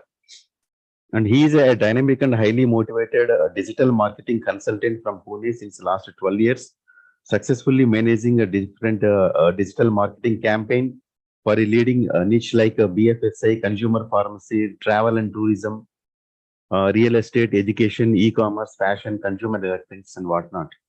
So he's a very creative, persuasive, and multidisciplinary problem solver with a high degree of emotional intelligence. So, and he's also a founder of 2D Pharma, India's first farm stay and agro-tourism portal. Really wonderful, sir. And is also a founder of Donative Sweat, a social initiative dedicated for the sustainable socio-economic development of rural India through the spirit of volunteering. Really wonderful, sir, to have you here. And we are very much delighted to have your lecture, sir. It's over to you, sir. Thank you. Thank you, Mr. I'm really grateful you guys for inviting me for this national webinar on digital marketing. Highly appreciate the efforts taken by ANGRAU, Poshan, Incubator, and you guys have done a fantastic job to promote the rural side of India, which is ignored in the digital space so far.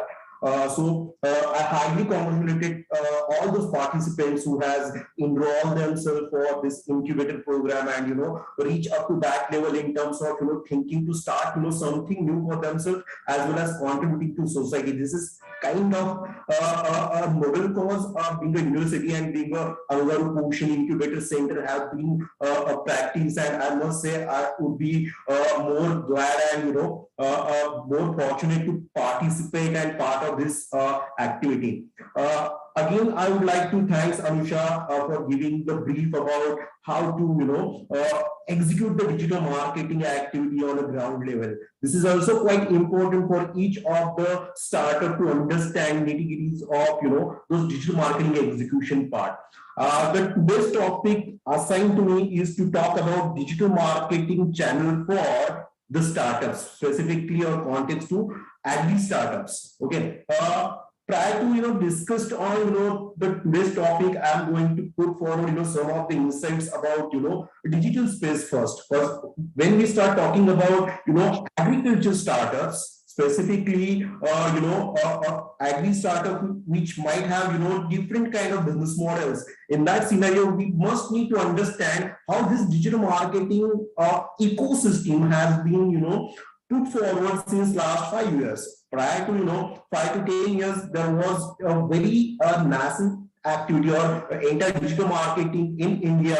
The entire digital marketing segment in India was a very nascent stage. So since 5 to 6 years, I must say after 2014-15 onwards, this digital space has started bringing a lot of businesses on that respective platform. Again, your target audience started consuming the content, and that's what the digital business model, specific to digital business model, has started grooming and mushrooming. And they started doing very well on the digital platform.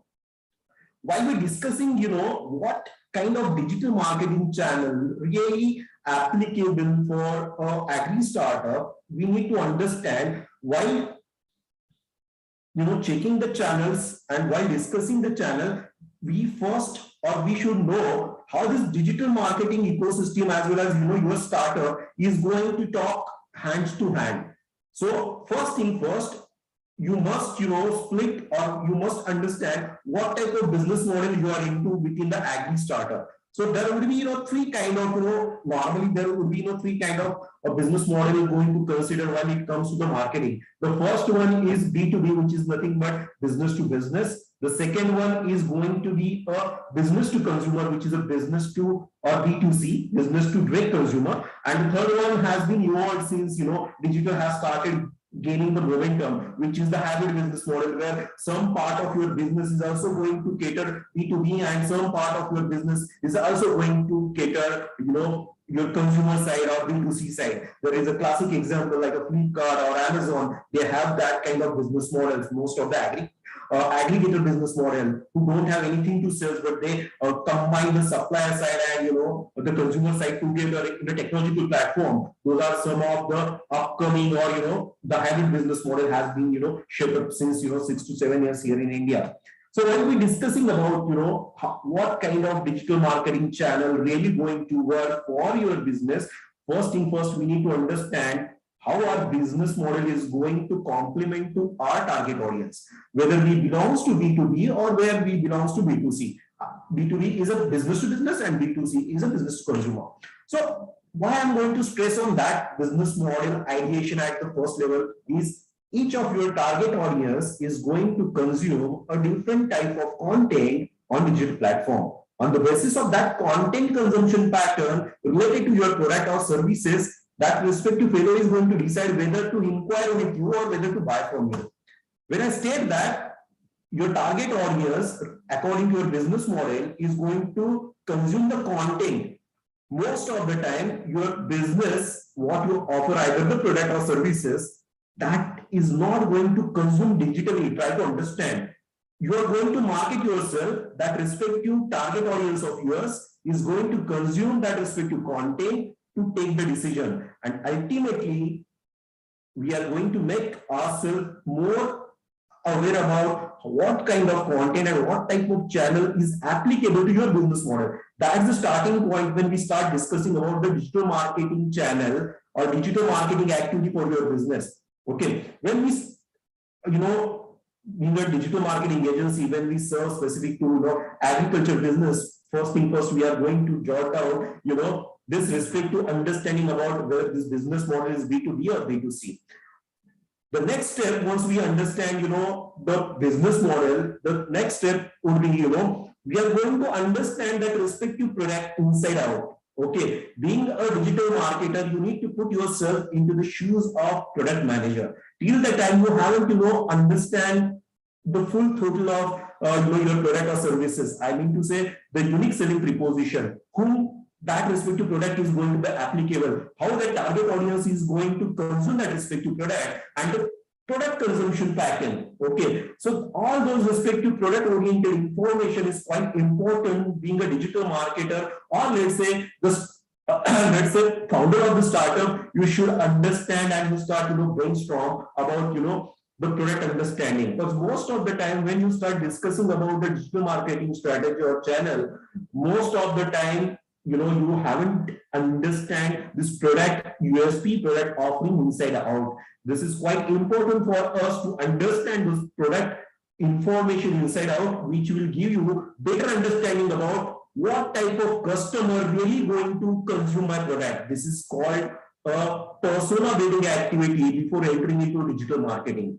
So you guys need to put forward the detailing about your product USP, product consumption pattern, and what type of customer is going to buy or what type of customer is going to consume that product, how frequently, is there any seasonality applicable in that respective product consumption pattern, etc., etc. So the second thought process or the second pillar of this activity is going to be understand your product inside out. The first one, defining your business model. The second one, understanding your product inside out.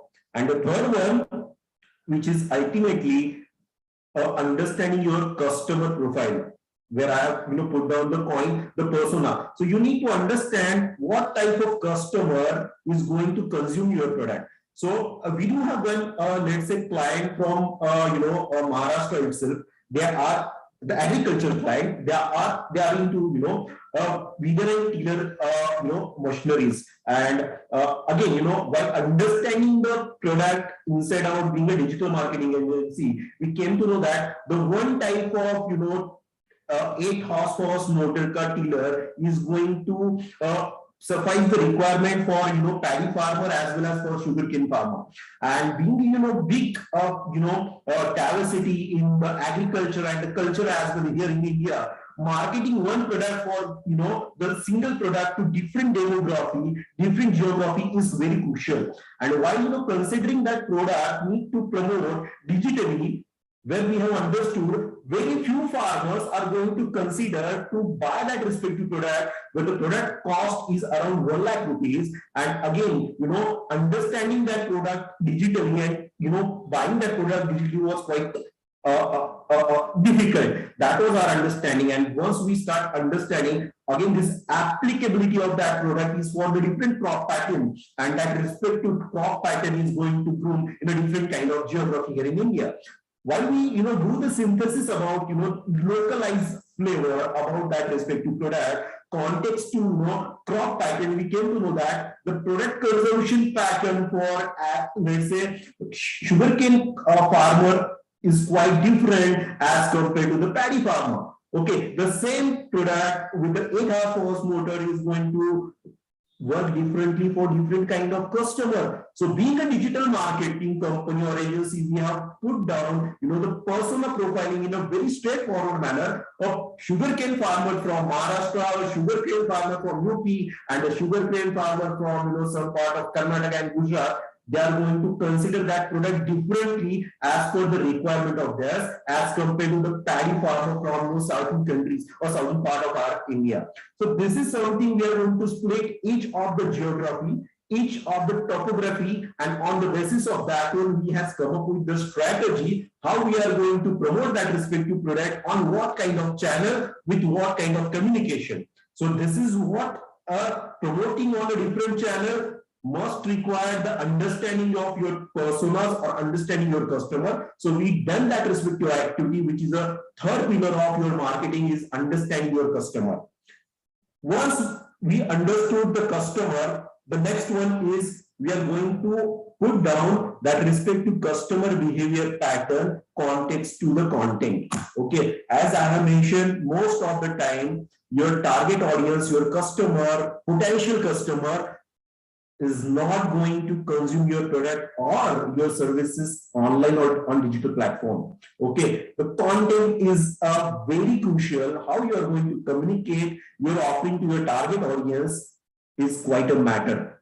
In previous session, one of the gentlemen has asked, here in India, specifically in the pharma sector, the target audience is not that mature in terms of consuming the content.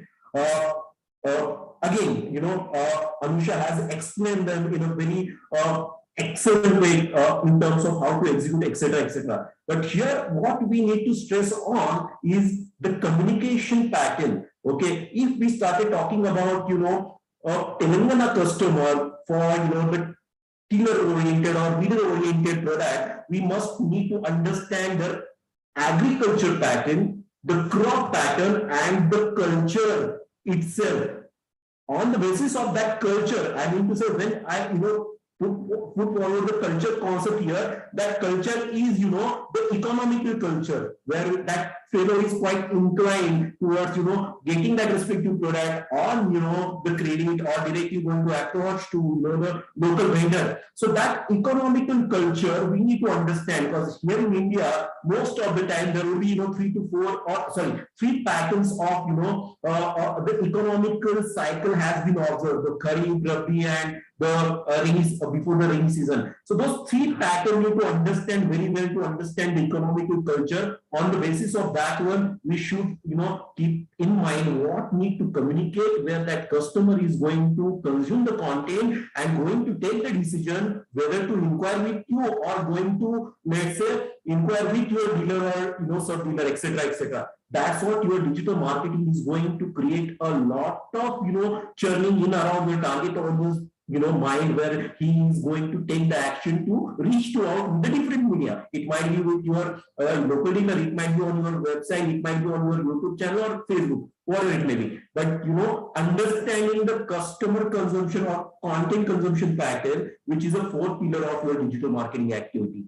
And in a very last mile, with a fifth pillar of your digital marketing activity or strategy would be what channel is going to applicable to my business, which is my topic today. And I'm going to stress on what are different digital marketing channel available to market your in front of your target audience, and how that respective digital marketing channel is going to fit to your cost of acquisition. Because being a startup, you guys are going to work in a very, let's say, tight budgets as well as tight, let's say, targets. So that respective business model need to justify the economical side of the startup arena, where the most of the investor is going to check out your marketing expenses, product expenses, and then they're going to check out the scale of economy. Okay, but at this moment, being a startup, you should consider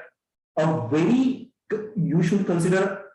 conservative approach in terms of spending, where you are going to justify the cost of acquisition related to your business model, and then you need to think about the scale of economy. Okay, so while discussing about what type of channel, after doing this exercise for understanding the 5 pillars of your business specific context to agri startup, again I am going to repeat that one. The first one is going to understand about your business model. The second one is about what type, understanding your product. The third one, understanding your customer. The fourth one, understanding the content type. And the fifth one is your target audience. The channels. Okay, what channel going to applicable to your business? All those 4 pillars is going to define how your digital marketing activity is going to complement to your mainstream activity, which is nothing but achieving the desired sales. Ultimately, we are into business. We are from the marketing and sales sides. We need to stitch each of our marketing activity. I must say the digital marketing activities teach back to your sales, which is nothing but driving the cost of acquisition. And when it comes to the cost of acquisition, all those 5 pillars, basic understanding is going to give you a lot of insights about how you are going to approach your target audience with what channel. Okay, so let's discuss about first B2B, which is nothing but business to business digital marketing channel. Okay. Let me put forward one of our client example here from B2B channel. Since 2015, we have been served more than 45 agriculture startups or established agriculture player under our Yashas Digital Marketing the agency model. So prior to COVID, we were serving couple of B2B business model context to agriculture. Both of the B2B business model was from the startup ecosystem. The first business model, I am not going to pick the name here, but the first business model for that respective activity was they has developed a drone which is going to cover this spraying activity, insect spraying activity in a very logical way. Apart from that one, the insect control through that drone activity has been developed by that respective startup. This is a Bangalore-based startup, and those guys has approached us somewhere around 2018. And after understanding the high-level product, and they wanted to promote that respective product here in India, but they was quite open for promoting that respective products in US as well as in Australia. So after understanding the product inside out, then the product consumption pattern, product offering, and the target audience consumption pattern, we have suggested them to pick some part of Indian market, specifically geography-based business market, and we put forward the thought process about how to promote that respective product on digital. So where we haven't picked any traditional channel, specifically the channel like Facebook or Instagram, because one product average cost is around 1.8 lakh rupees. Again, who is going to afford that respective product from a farmer side? Because being an Indian farmer, we have understood the average holding capacity of agricultural land is very less here.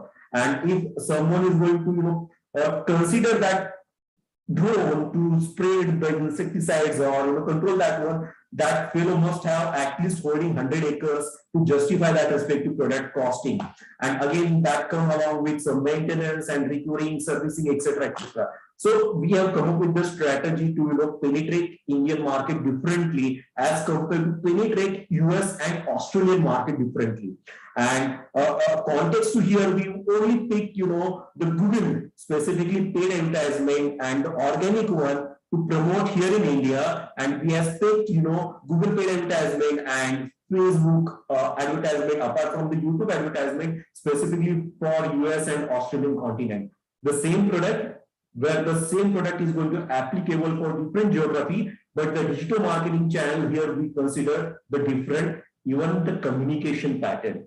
As I mentioned, this crop pattern is also going to define how your target audience or farmer is going to pursue that respective product. For each of that respective territory, we have picked here for India, here in India to promote that respective drone product. We have done a fantastic job in terms of how to communicate. Because ultimately, this is going to reflect as a B2C activity, but we try to haunt a dealer who are going to active within the local area, because till the time you haven't picked that respective activity to reach out the masses, that dealer will not getting to approach or gaining the approach to the respective drone manufacturer. That is one of the case from B2B activity or B2B business model. Very recently, we have started working with one of the startup from farming automation ecosystem. They have built some IoT products where your farm is going to capture a lot of data from the farm side. It is going to be environmental, it is going to related to your soil, it is related to your crop pattern, again how you are going to give this or inject the fertilizers. There would be 1800 different parameter has been captured by this IoT oriented ecosystem, and that is going to compile in one a server. That server is going to start predicting you the outcome on the basis of that patterns of the weather, the crop and soils, etc., etc. That is going to ease the farmer life in terms of taking the decision, in terms of what to give as a fertilizer, when to start the harvesting session, what to control to increase the quality. And there are a lot of factors involved within that respective product. Again, the average ticket size for that product is around 4 lakh rupees to install and servicing, etc., etc. But that respective startup wanted to promote specifically here in India. They do have the bigger understanding about the future market, etc., etc. That was our activity when we started working with them 6 months back, 7 months back. Still that client is onboarded, and we are doing a fantastic job in terms of generating the qualified lead for them. So when we put down this qualified lead generation for this startup, again they are into let's say very complex business or advanced technology. But this is not even a B2C product. Again, they wanted to haunt some kind of consultant who is going to churn out that product into market, and that's the reason we have adopted some of YouTube oriented activity. We have adopted the organic, let's say, website optimization and paid advertisement. We haven't churned any kind of penny or single rupees either on Facebook or Instagram. Try to understand the type of target audience who is going to consume that respective platform and the type of product offering from that respective platform. So those two technological business model from B2B has explained you guys, and how we have picked that respective channel to promote themselves on digitally. That is going to define your digital marketing ROI, or which is very good cost of acquisition. Now I am going to start discussing about B2C, business to consumer business model. So as I have mentioned, some of the client from B2B I am going to put forward, our B2C experience while promoting the agriculture businesses. So Godrej ANGRAU is one of our client. We have started working with them in 2017. In between, they used to approach us for some kind of activity.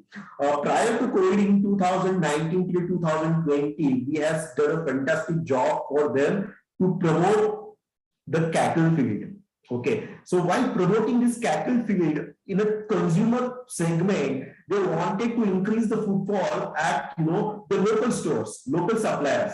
So the objective was very clear, to reach out to customers and to create a lot of awareness through the digital marketing, where the local footfall will increase and ultimately the sales will start giving them the good outcome. So that was the B2B client, and in 2019 and 20 we have started promoting that respective product on a YouTube, on a Facebook, on Instagram, and on a TikTok. Surprisingly, that time TikTok has given us better results as compared to other channels, as TikTok was penetrated very well in the rural India that time, and that respective channel has given us a fantastic results in terms of engagement and in terms of track that. So we have incorporated some competition, while that competition penetrated very well. So that respective customer need to show that respective coupon code at buying at the center or local vendor, so that coupon code is going to reflect redemption activity, and ultimately we came to know that through this kind of digital marketing activity, what was the footfall and what was the ROI driven by our digital campaign. This is one of the classical example we handle for the Godrej Agri. Apart from that one, I must mention here one of the biggest company in India which deal with the seed segment, and in this season we have helped them to reach out a very specific customer set for the BT cotton. And again, when it comes to the BT cotton seeds activity, this is very sensitive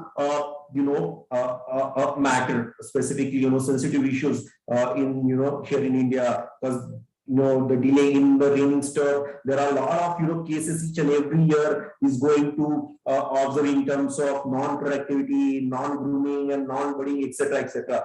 So again, there are a lot of negativity over the digital marketing, specifically for promoting this kind of product. So we have understood that negativity, how to come up with the communication plan, penetrate the market for B2C, what kind of pockets, because this again the cotton crop pattern need to understand. Some part of Telangana, some part of Andhra, then some part of Karnataka, then Gujarat, then Vidarbha, specifically Maharashtra, Vidarbha, Marathwada. So we have understood. We discussed a lot with the product manager, understand the product consumption pattern from the target audience, their behavior in terms of how that respect to monsoon arrival and before monsoon arrival, their behavior, and how that incline towards getting inquiry to the footfall at the place to buy, and from that point of sales to doing the activity. So the entire journey has been mapped very well, where we have launched a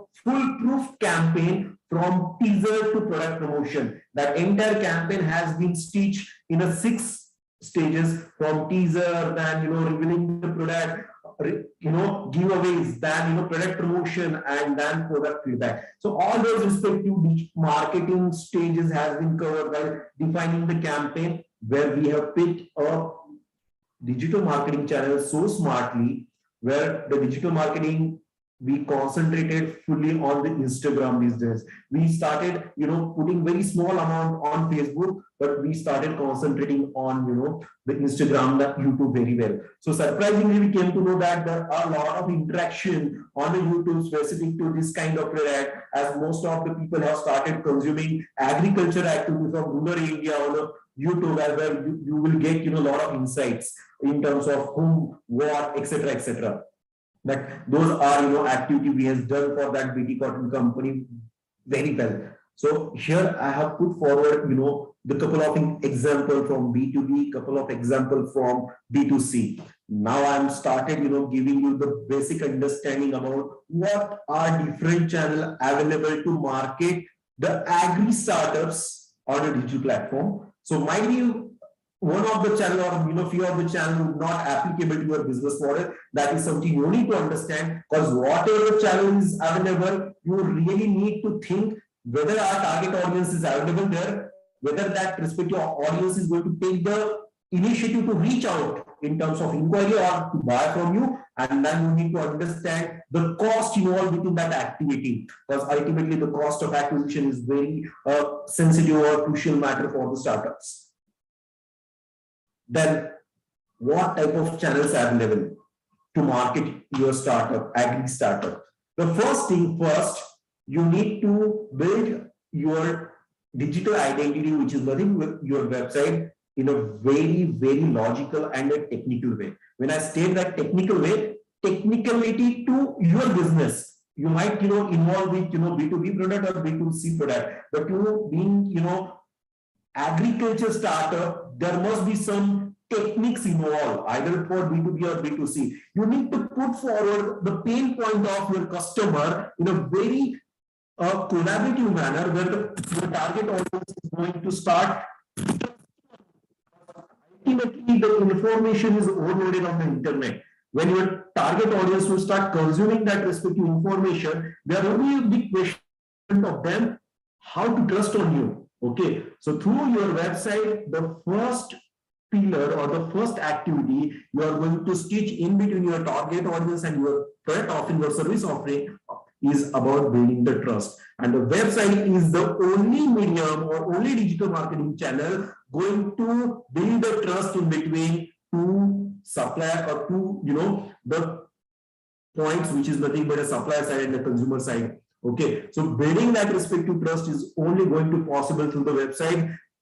Try to put forward or try to create a content in a more interactive way, in a transparent way, where the trust factor will increase on your brand, and ultimately customer is going to take the decision to buy from you. So that respective pain point addressing related to the target audience of yours, you need to put forward in a very interactive manner. It might be the video, it might be the infographics, because we'll try to understand while you're doing the agriculture startups, most of your customer belongs to rural India, where the interaction on a content, specifically written content, irrespective of the language, we are going to consider the vernacular language.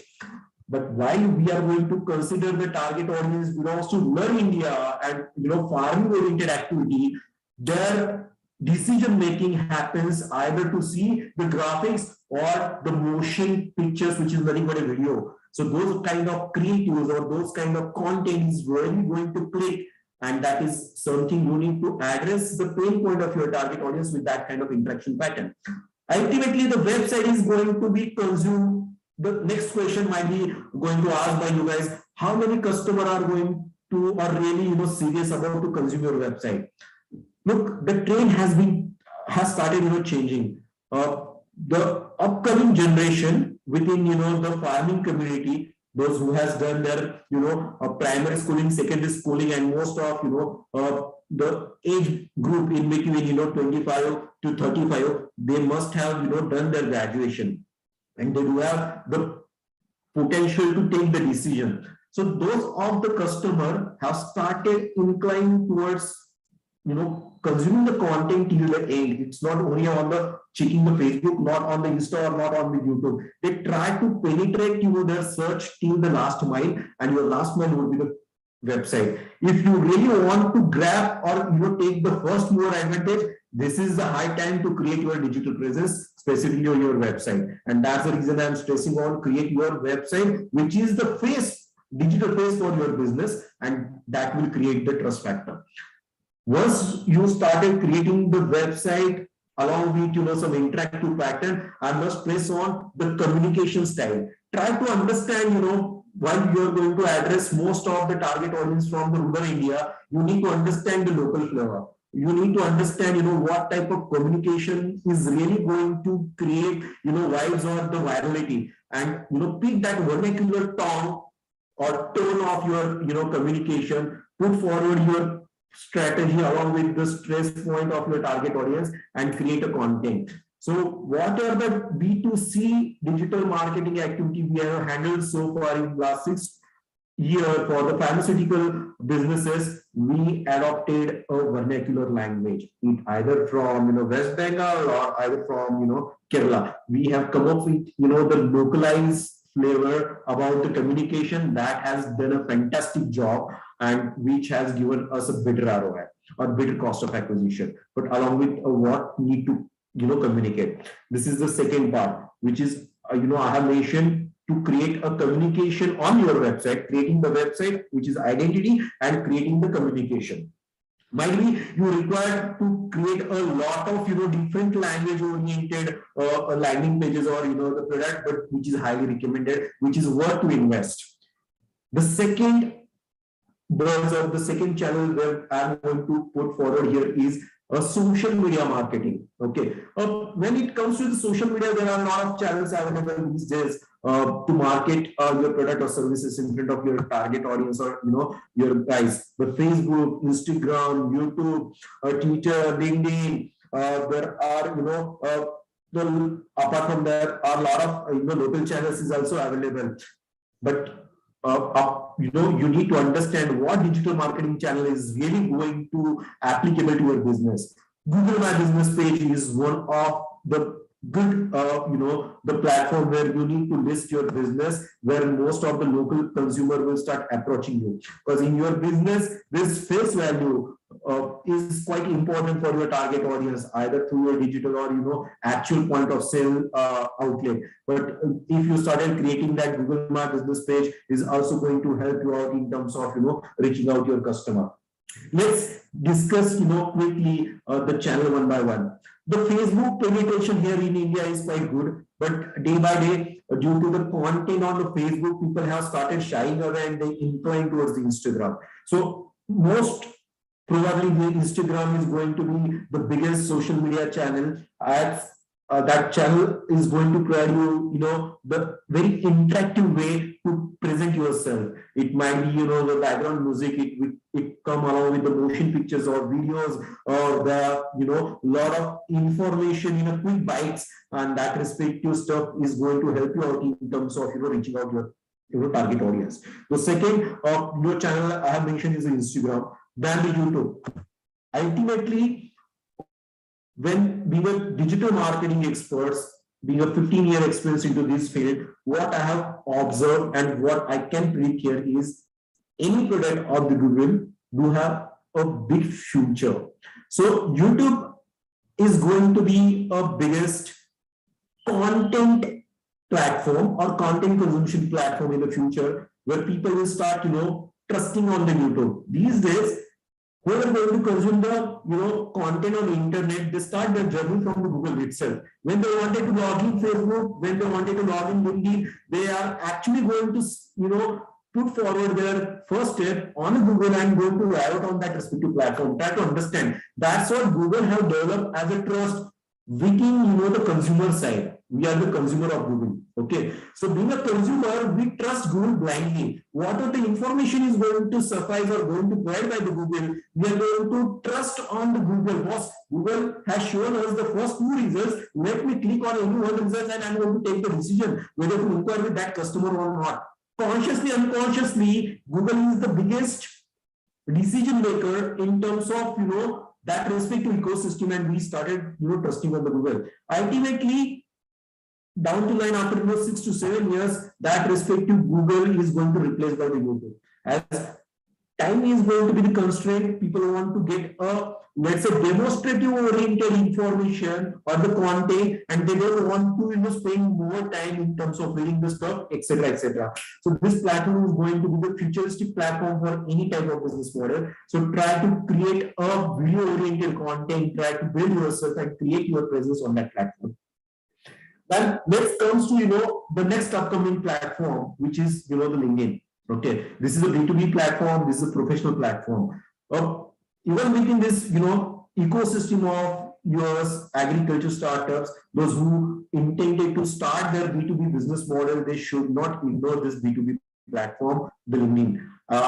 even those who have done or started working on their B2C agriculture startup, they should have put forward their presence on the LinkedIn to attract the investor, to attract the consultant. Because look, being a startup, you are not only going to concentrate on your customer, because building the supplier side, building the partners is also very crucial at this startup age, and where one of the supplier or one of the service provider is going to play a very crucial role. Because being a startup, you can't dance at each stage or at each function. You need to trust on someone, and to get that kind of supply, the LinkedIn is the best platform, where you just need to reach out the customer, the professional, approach in a very polite way, and ask or portray your let's say problem statement that fellow is going to respond. And that's what the strength of that respective channel. And I must say, irrespective of your business, please try to adopt the LinkedIn channel or social media marketing for your activity. When I put forward that 3 channels, specifically 4 channels: Facebook, Instagram, YouTube, and LinkedIn.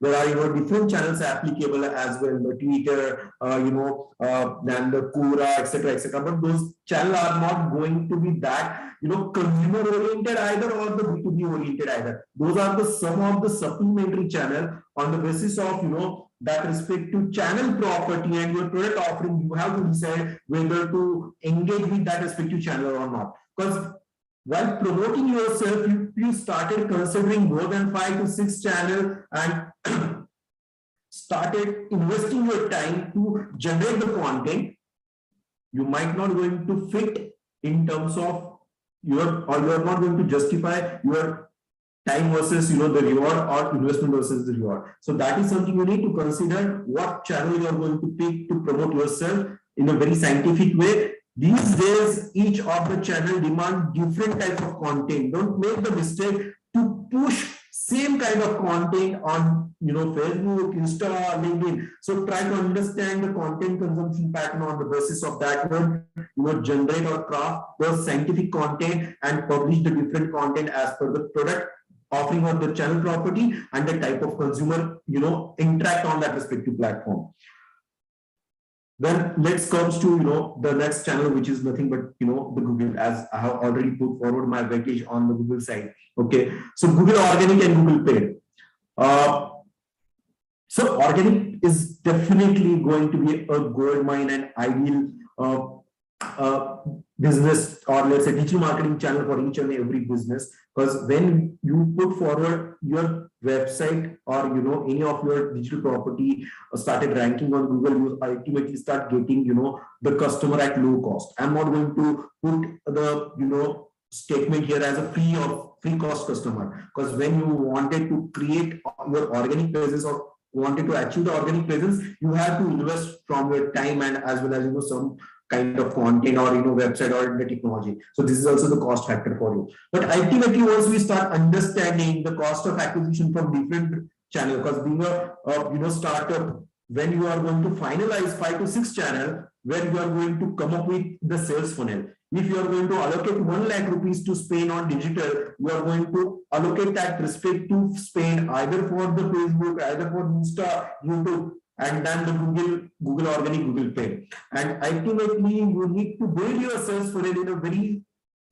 static or in a very systematic way, where you are going to put forward the money invested on that respective platform and the primary KPI you are going to observe from the platform. So might be from the Facebook, you are going to put forward the number of inquiries if you are going to run your campaign for the lead, and same for the Instagram. For the YouTube, you might want to put forward your primary KPI as number of views and then comments, engagement, etc. Ultimately, each of the channel where you need to drive a scientific cost of acquisition, how you are going to, let's say, acquire customer from this respective channel, and what is the cost of acquisition for the channel. Having said that, some of your channel is going to create a branding activity for you, as someone or your target audience somehow consume the content either on Instagram and YouTube, and then that respective fellow is going to jump on the Google and start searching about your brand.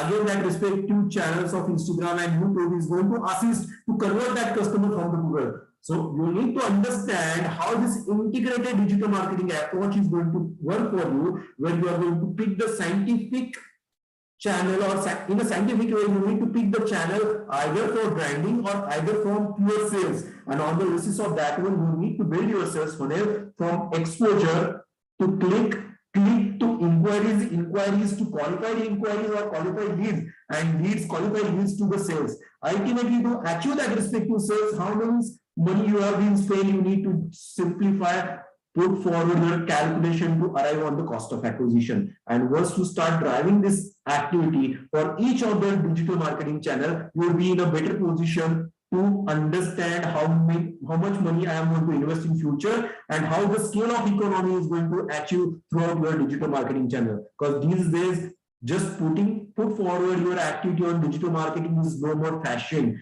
It is going to be hardcore sales. And till the time you haven't approached being a salesperson, your startup is not going to click or not going to knock the door of your future investor. That is something you need to understand from day first. Your sales funnel for that respective channel need to build in a very scientific way. When I started discussing about the Google, there will be two channel involved within the Google. One is the organic one and another is the paid advertisement. As I have mentioned, your Google organic channel is also going to incur some cost for you, but that cost is not that higher side or great side as compared to the paid advertisement. But here in paid advertisement, again, you can't ignore, Google paid advertisement or, social media paid advertisement. Let's talk about the Google paid advertisement.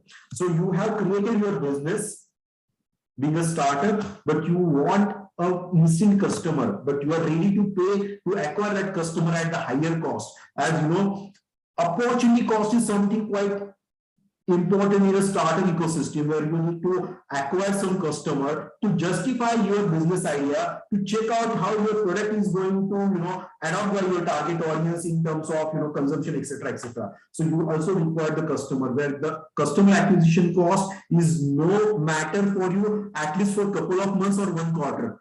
In that scenario, this Google My Business Google Pay advertisement is going to come very handy, where you are going to acquire the customer directly through the paid advertisement. So you just need to put forward the best strategy in terms of what type of keyword you are going to target. That is again the execution side. I am not going to talk here about any activity related to execution. It's all about the thorough strategy, how to pick the channel. Okay, again, that paid advertisement is going to define or going to provide you the instant customer where you start serving them. Again, the cost of acquisition is going to be little higher side as compared to the other channel for the Google advertisement. But yes, Google paid advertisement is going to ensure you, specifically text advertisement. Within Google paid advertisement, there will be 6 to 7 different activity involved in terms of your banner advertisement, YouTube advertisement. There are sub advertisements, skippable, not skippable. There are a lot of nitty-gritties involved and a lot of channels involved in that respect to Google paid advertisement. But when we discussed about the startup ecosystem and when acquire the customer, Google text advertisement is one of the a channel where you need to consider the cost of acquisition, but ultimately that respective channel is also going to acquire the customer instantly. As soon as you build your business, as soon as you build your website, start marketing on Google advertisement, you will start getting the inquiries. That's what this channel is quite handy in terms of acquiring customer instantly.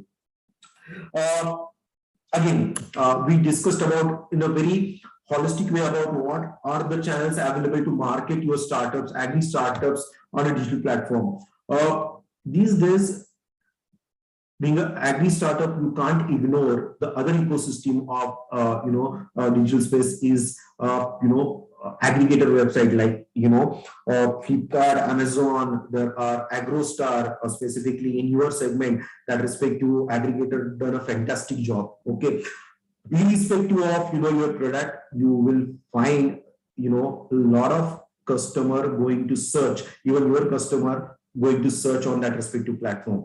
You just need to understand what type of target audience of yours is going to consume the content and consume that respective platform, and how you are going to put forward your product on that respective platform. So one of our client who has started managing 500 acres farm, some part of Maharashtra and some part of Gujarat, they have cultivated the moringa, and they have started producing the moringa powder, and we are managing their account on Amazon. So creating, for one product or, couple of product, creating the digital presence, e-commerce website is no more logical. So what we have suggested them, even do not market on Facebook, Instagram, because you have only developed, couple of products. So we suggested them to jump on Amazon and Flipkart, and that respective decision has done a fantastic job. We observe on and around 1,200 orders per day, per month, and this is the 5th month of operation. And we have done a fantastic job. Once we understood the cost of acquisition as compared to this holistic channel or traditional channel within the digital marketing, and this is the approach we found, this strategy has incorporated by our agency, and that has done a fantastic job for them. So again, when we talk about, different digital marketing channels, this Amazon and Flipkart and, other channel like, AgroStar within your, ecosystem available, and you must consider as per your target audience consumption pattern and inclination. Apart from that one, there are, a lot of other channels is also available, but I'm going to stress on, the channel specific to SMS and the WhatsApp.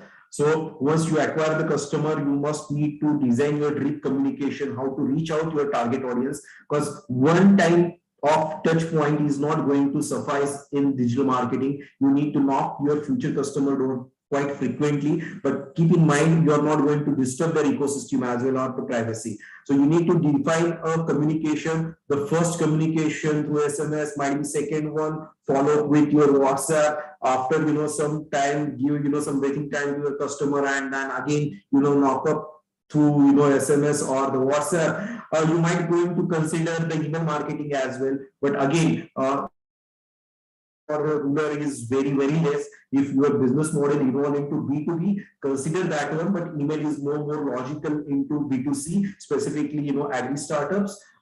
This is what, some of the digital marketing channel I have mentioned as per the business model. I have stressed on, a type of business model. I have pinpointed, type of product you're offering, and the customer or type of customer profiling and their content consumption pattern, and on the basis of that one, how to pick the digital marketing channel. And ultimately, being an expert digital marketing agency, what we put forward our thought here is, when you start approaching or when you start adopting the digital marketing for your startup, from day first, you need to put forward your approach, how you are going to calculate the cost of acquisition. Okay, because this is very much possible, and that's what the digital marketing or digital ecosystem comes from. So there are a lot of analytical sites available in terms of, getting the data, synthesize that data, because future is all about the data marketing.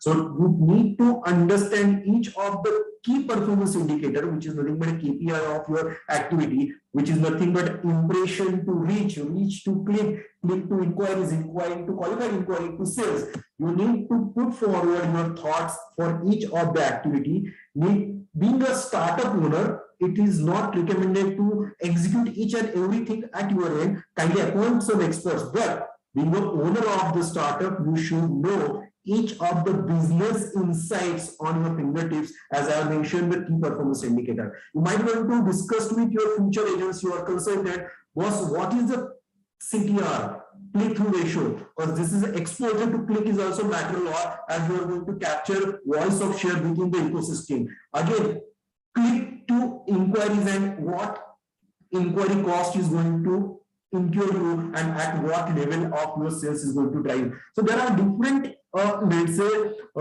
key performance indicator involved while managing this channel, because picking the channel is a different story, driving the channel is a different story, and driving the cost of acquisition from that respective channel is a different story altogether. And you need to understand, according to consumer behavior, you are going to stitch that respective channel and the activity, and ultimately drive the cost of acquisition. With this note, I would like to conclude my presentation, and I'm going to wish all of you guys a very big success. And I must, recommend you guys to start your digital marketing activity when you start come up with, or when you start with the primary phase of startup, start adopting the digital marketing very early to get the results as soon as possible. Thanks a lot, guys.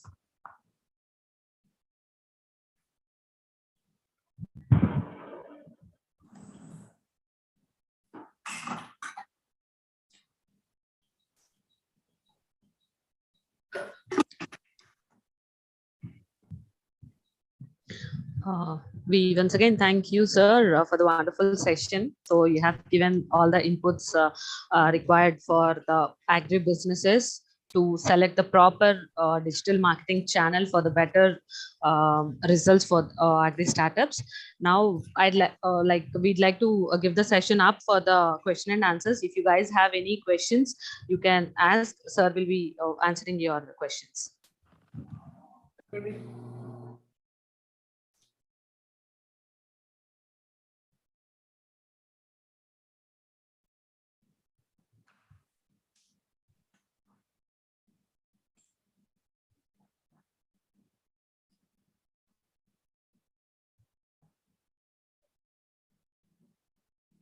On chat, observe someone has asked me, can you please share thoughts on influencer marketing? Excellent. Well, I've discussed about Godrej Agrovet case studies with you guys. Specifically on the TikTok, we have started approaching some of the influencers on that respective platform at that time, and we engage them on some of the financial benefits or financial engagement model, where those influencers we speak so smartly from the local people who normally generate the content in a local language, where the follower side is quite good one, and where the content is going to reach as per our target audience matching. So approaching the influencer for your product is highly recommended, where you are going to reach out to your target audience in a very short way and in a very interactive manner. So that will give you the better reach in terms of your target audience. Ultimately, you need to check out what kind of key performance indicator or cost of acquisition you are going to drive through this activity. But influencer marketing is going to consider purely as a branding activity, where you will start getting the momentum on the bottom of the funnel later stage, where you will going to reach a lot of customers instantly. This is highly recommended for B2C oriented customer. For B2B, this is again going to be a extended sales force for you as an influencer, but that influencer is not any kind of business outcome. But yes, this is a recommended activity for B2C.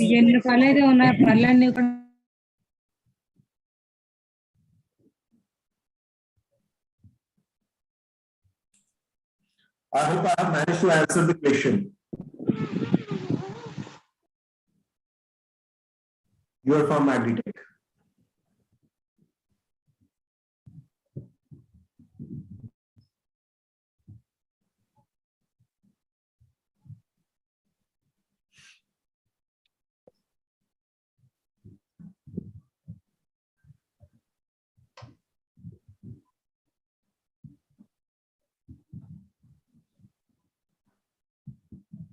Any other questions, please?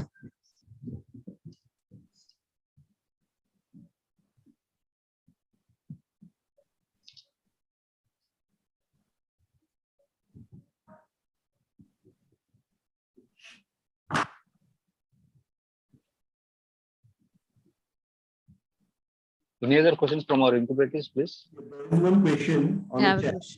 Sir, my question is, rural areas, most of farmers are above age of 45 or 50 years. They're not so techy. They have those 2G phones. How do you connect them? Okay. This is a very interesting question, and this is a realistic scenario. Where the digital marketing must have some constraint in terms of reaching out this customer. Okay.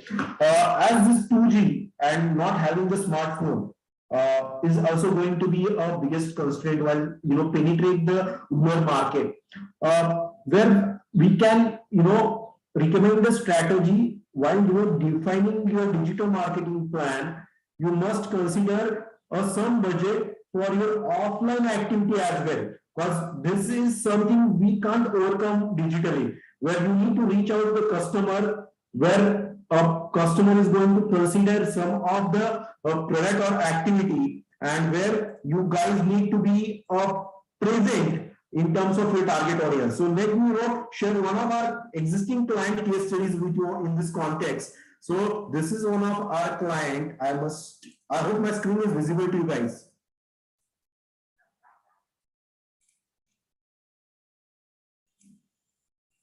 Hello? No. It was His name closer, is sir, not. actually.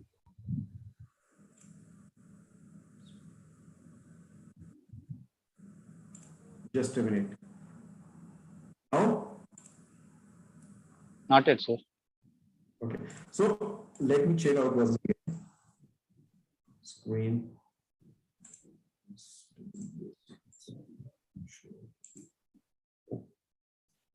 I think now it's visible. Yes, sir. Okay. So this is one of, the startup from Nashik. We have been working with them since last 3 years, and they are into very specialized product related to agri, insecticide, etc. They have come up with a very approach in terms of marketing themselves. While managing their digital presence, we came to know that there are certain type of customer can't reach out, but they are a potential customer for them, and they do have a very huge buying power. So we have suggested them to start practicing a traditional marketing, specifically on some of the melas and some of the wall painting, or watch or weekly bazaar or any kind of activity or the banner, and that has done a fantastic job for them. So answer to that respective question where the fellow has asked me, sir, very limited penetration into 2G, etc. You guys must have considered some amount of budget for your offline activity, and being agri startup here and running here in India, you can't rely 100% on the digital platform. I hope I have managed to answer your question.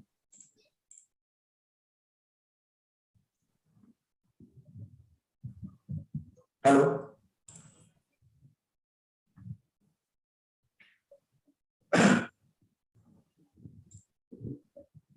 Hello. Yes, sir. Okay. Anyone? So any other question? So those are some of the startups we work with on my screen, or some of the established player as well.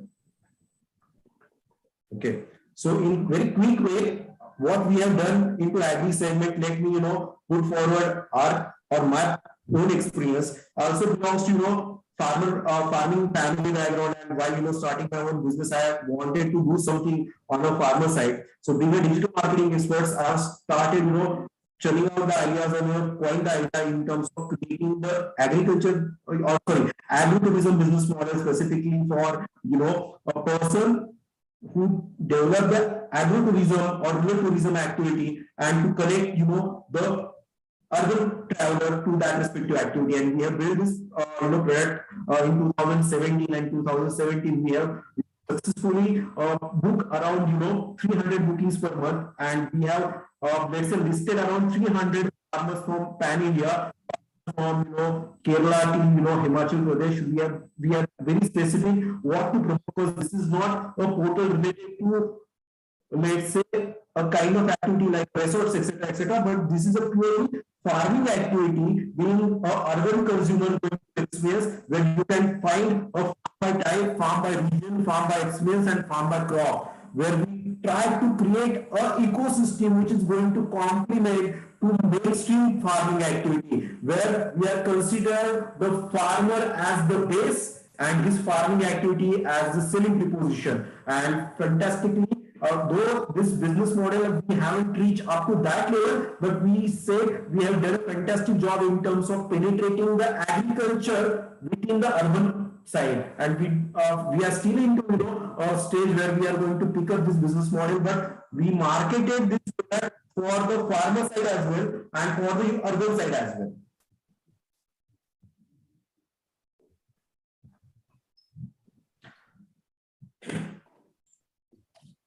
Hello, sir. Yes. Hello, sir. Suraj here. I want to ask, what are the methods to analyze that we are on the right track in this digital marketing?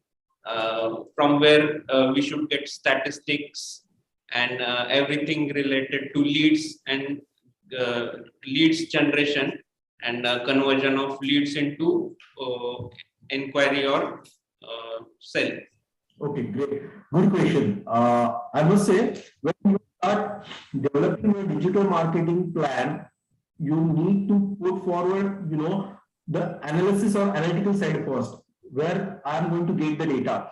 So each and every platform, either the Facebook, either the Google, or the Instagram is going to provide you that kind of key performance indicator, which is nothing but the primary data, number of people who reach, number of people clicked on the advertisement, number of people inquired. Okay, so this is simple activity you need to maintain on Excel, where you are going to put forward to the channel, and from each channel you have to pick key performance indicator, which is nothing but impression, click, and ultimately the inquiry is going to reach out either through email, either WhatsApp, direct call, or email. So you are going to put that respective numbers, and that respective number is going to ensure the entire sales funnel. This is one holistic approach. Apart from that one, there is a tool specifically for the Google Analytics, or specifically for your website called as a Google Analytics.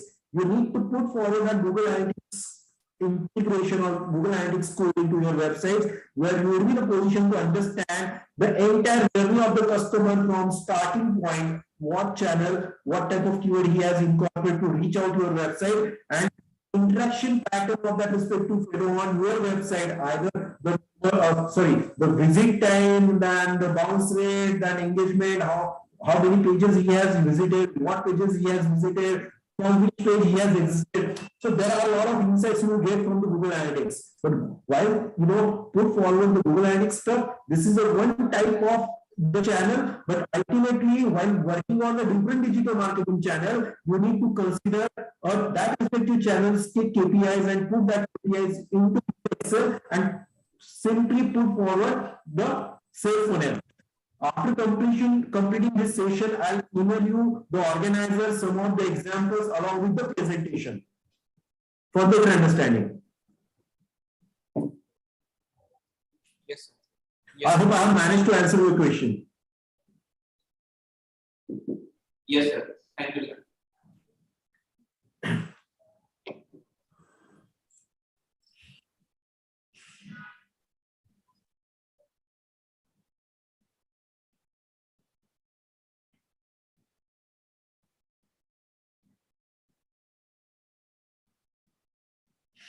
I think we're done here with the question and answer as well. Once again, I would like to thanks everyone for listening so patiently and giving your attention. Wishing you all the best, very best in your future activity. Thank you. Yeah, thank you so much, sir. Thanks for the wonderful session. And now I'd like to request our business manager, Dr. Naresh Reddy, to propose a formal vote of thanks to our resource persons to today's webinar. So, Naresh, over to you. Good afternoon, all. Myself, Dr. Naresh Reddy, Business Manager. So, respected Chief Guest, Dr. A. Vishnuvardhan Reddy Garu, Honorable Vice Chancellor, ANGRAU, and Guest of Honor of today's webinar, Dr. L. Prasanthi Madam, Director of Research, ANGRAU, and Dr. P. Rajshekar Sir, Chairman of today's webinar, and Dr. P. Poshan Reddy Sir, Organizing Secretary, and eminent speakers of today's webinar, Ms. Anusha Pandey, Strategic Alliance Associate, IID, Sujay, and also Sujay Kange, Founder and MD, SS Digital Marketing Private Limited, and all the scientists of ANGRAU team, ANGRAU and the team of ANGRAU Poshan Incubator, our incubators, agripreneurs, research scholars, student friends, and my dear colleagues, technical and non-technical staffs. I consider it as a great privilege to propose a vote of thanks to all the dignitaries who have witnessed this webinar, a great success event, and thanks to Vice Chancellor for providing background support to conduct this national webinar. Our gratitude is due to Ms. Anusha Pandey from Indian Institute of Digital Education for accepting our invitation with very short notice and also giving a very detailed and excellent presentation with live examples. And our gratitude is also due to Mr. Sanjay Kange, Founder and MD of Access Digital Marketing Private Limited, for clearly explaining how to digital market target audience economically for new budding agri startups. And on behalf of ANGRAU AADCL, we are extremely grateful to Director of Research and Associate Director of Research for all the support given to organize this national webinar on this digital marketing. I am also happy to express vote of thanks to all our RRS scientists, incubators, research scholars, student friends, and all the delegates who made this webinar a great success. I once again thank you one and all for attending this webinar and making this fruitful. And we call it a day. Signing off, Dr. M. Naresh Reddy, Business Manager, ANGRAU Poshan Incubator. Thank you, sir. Thank you one and all.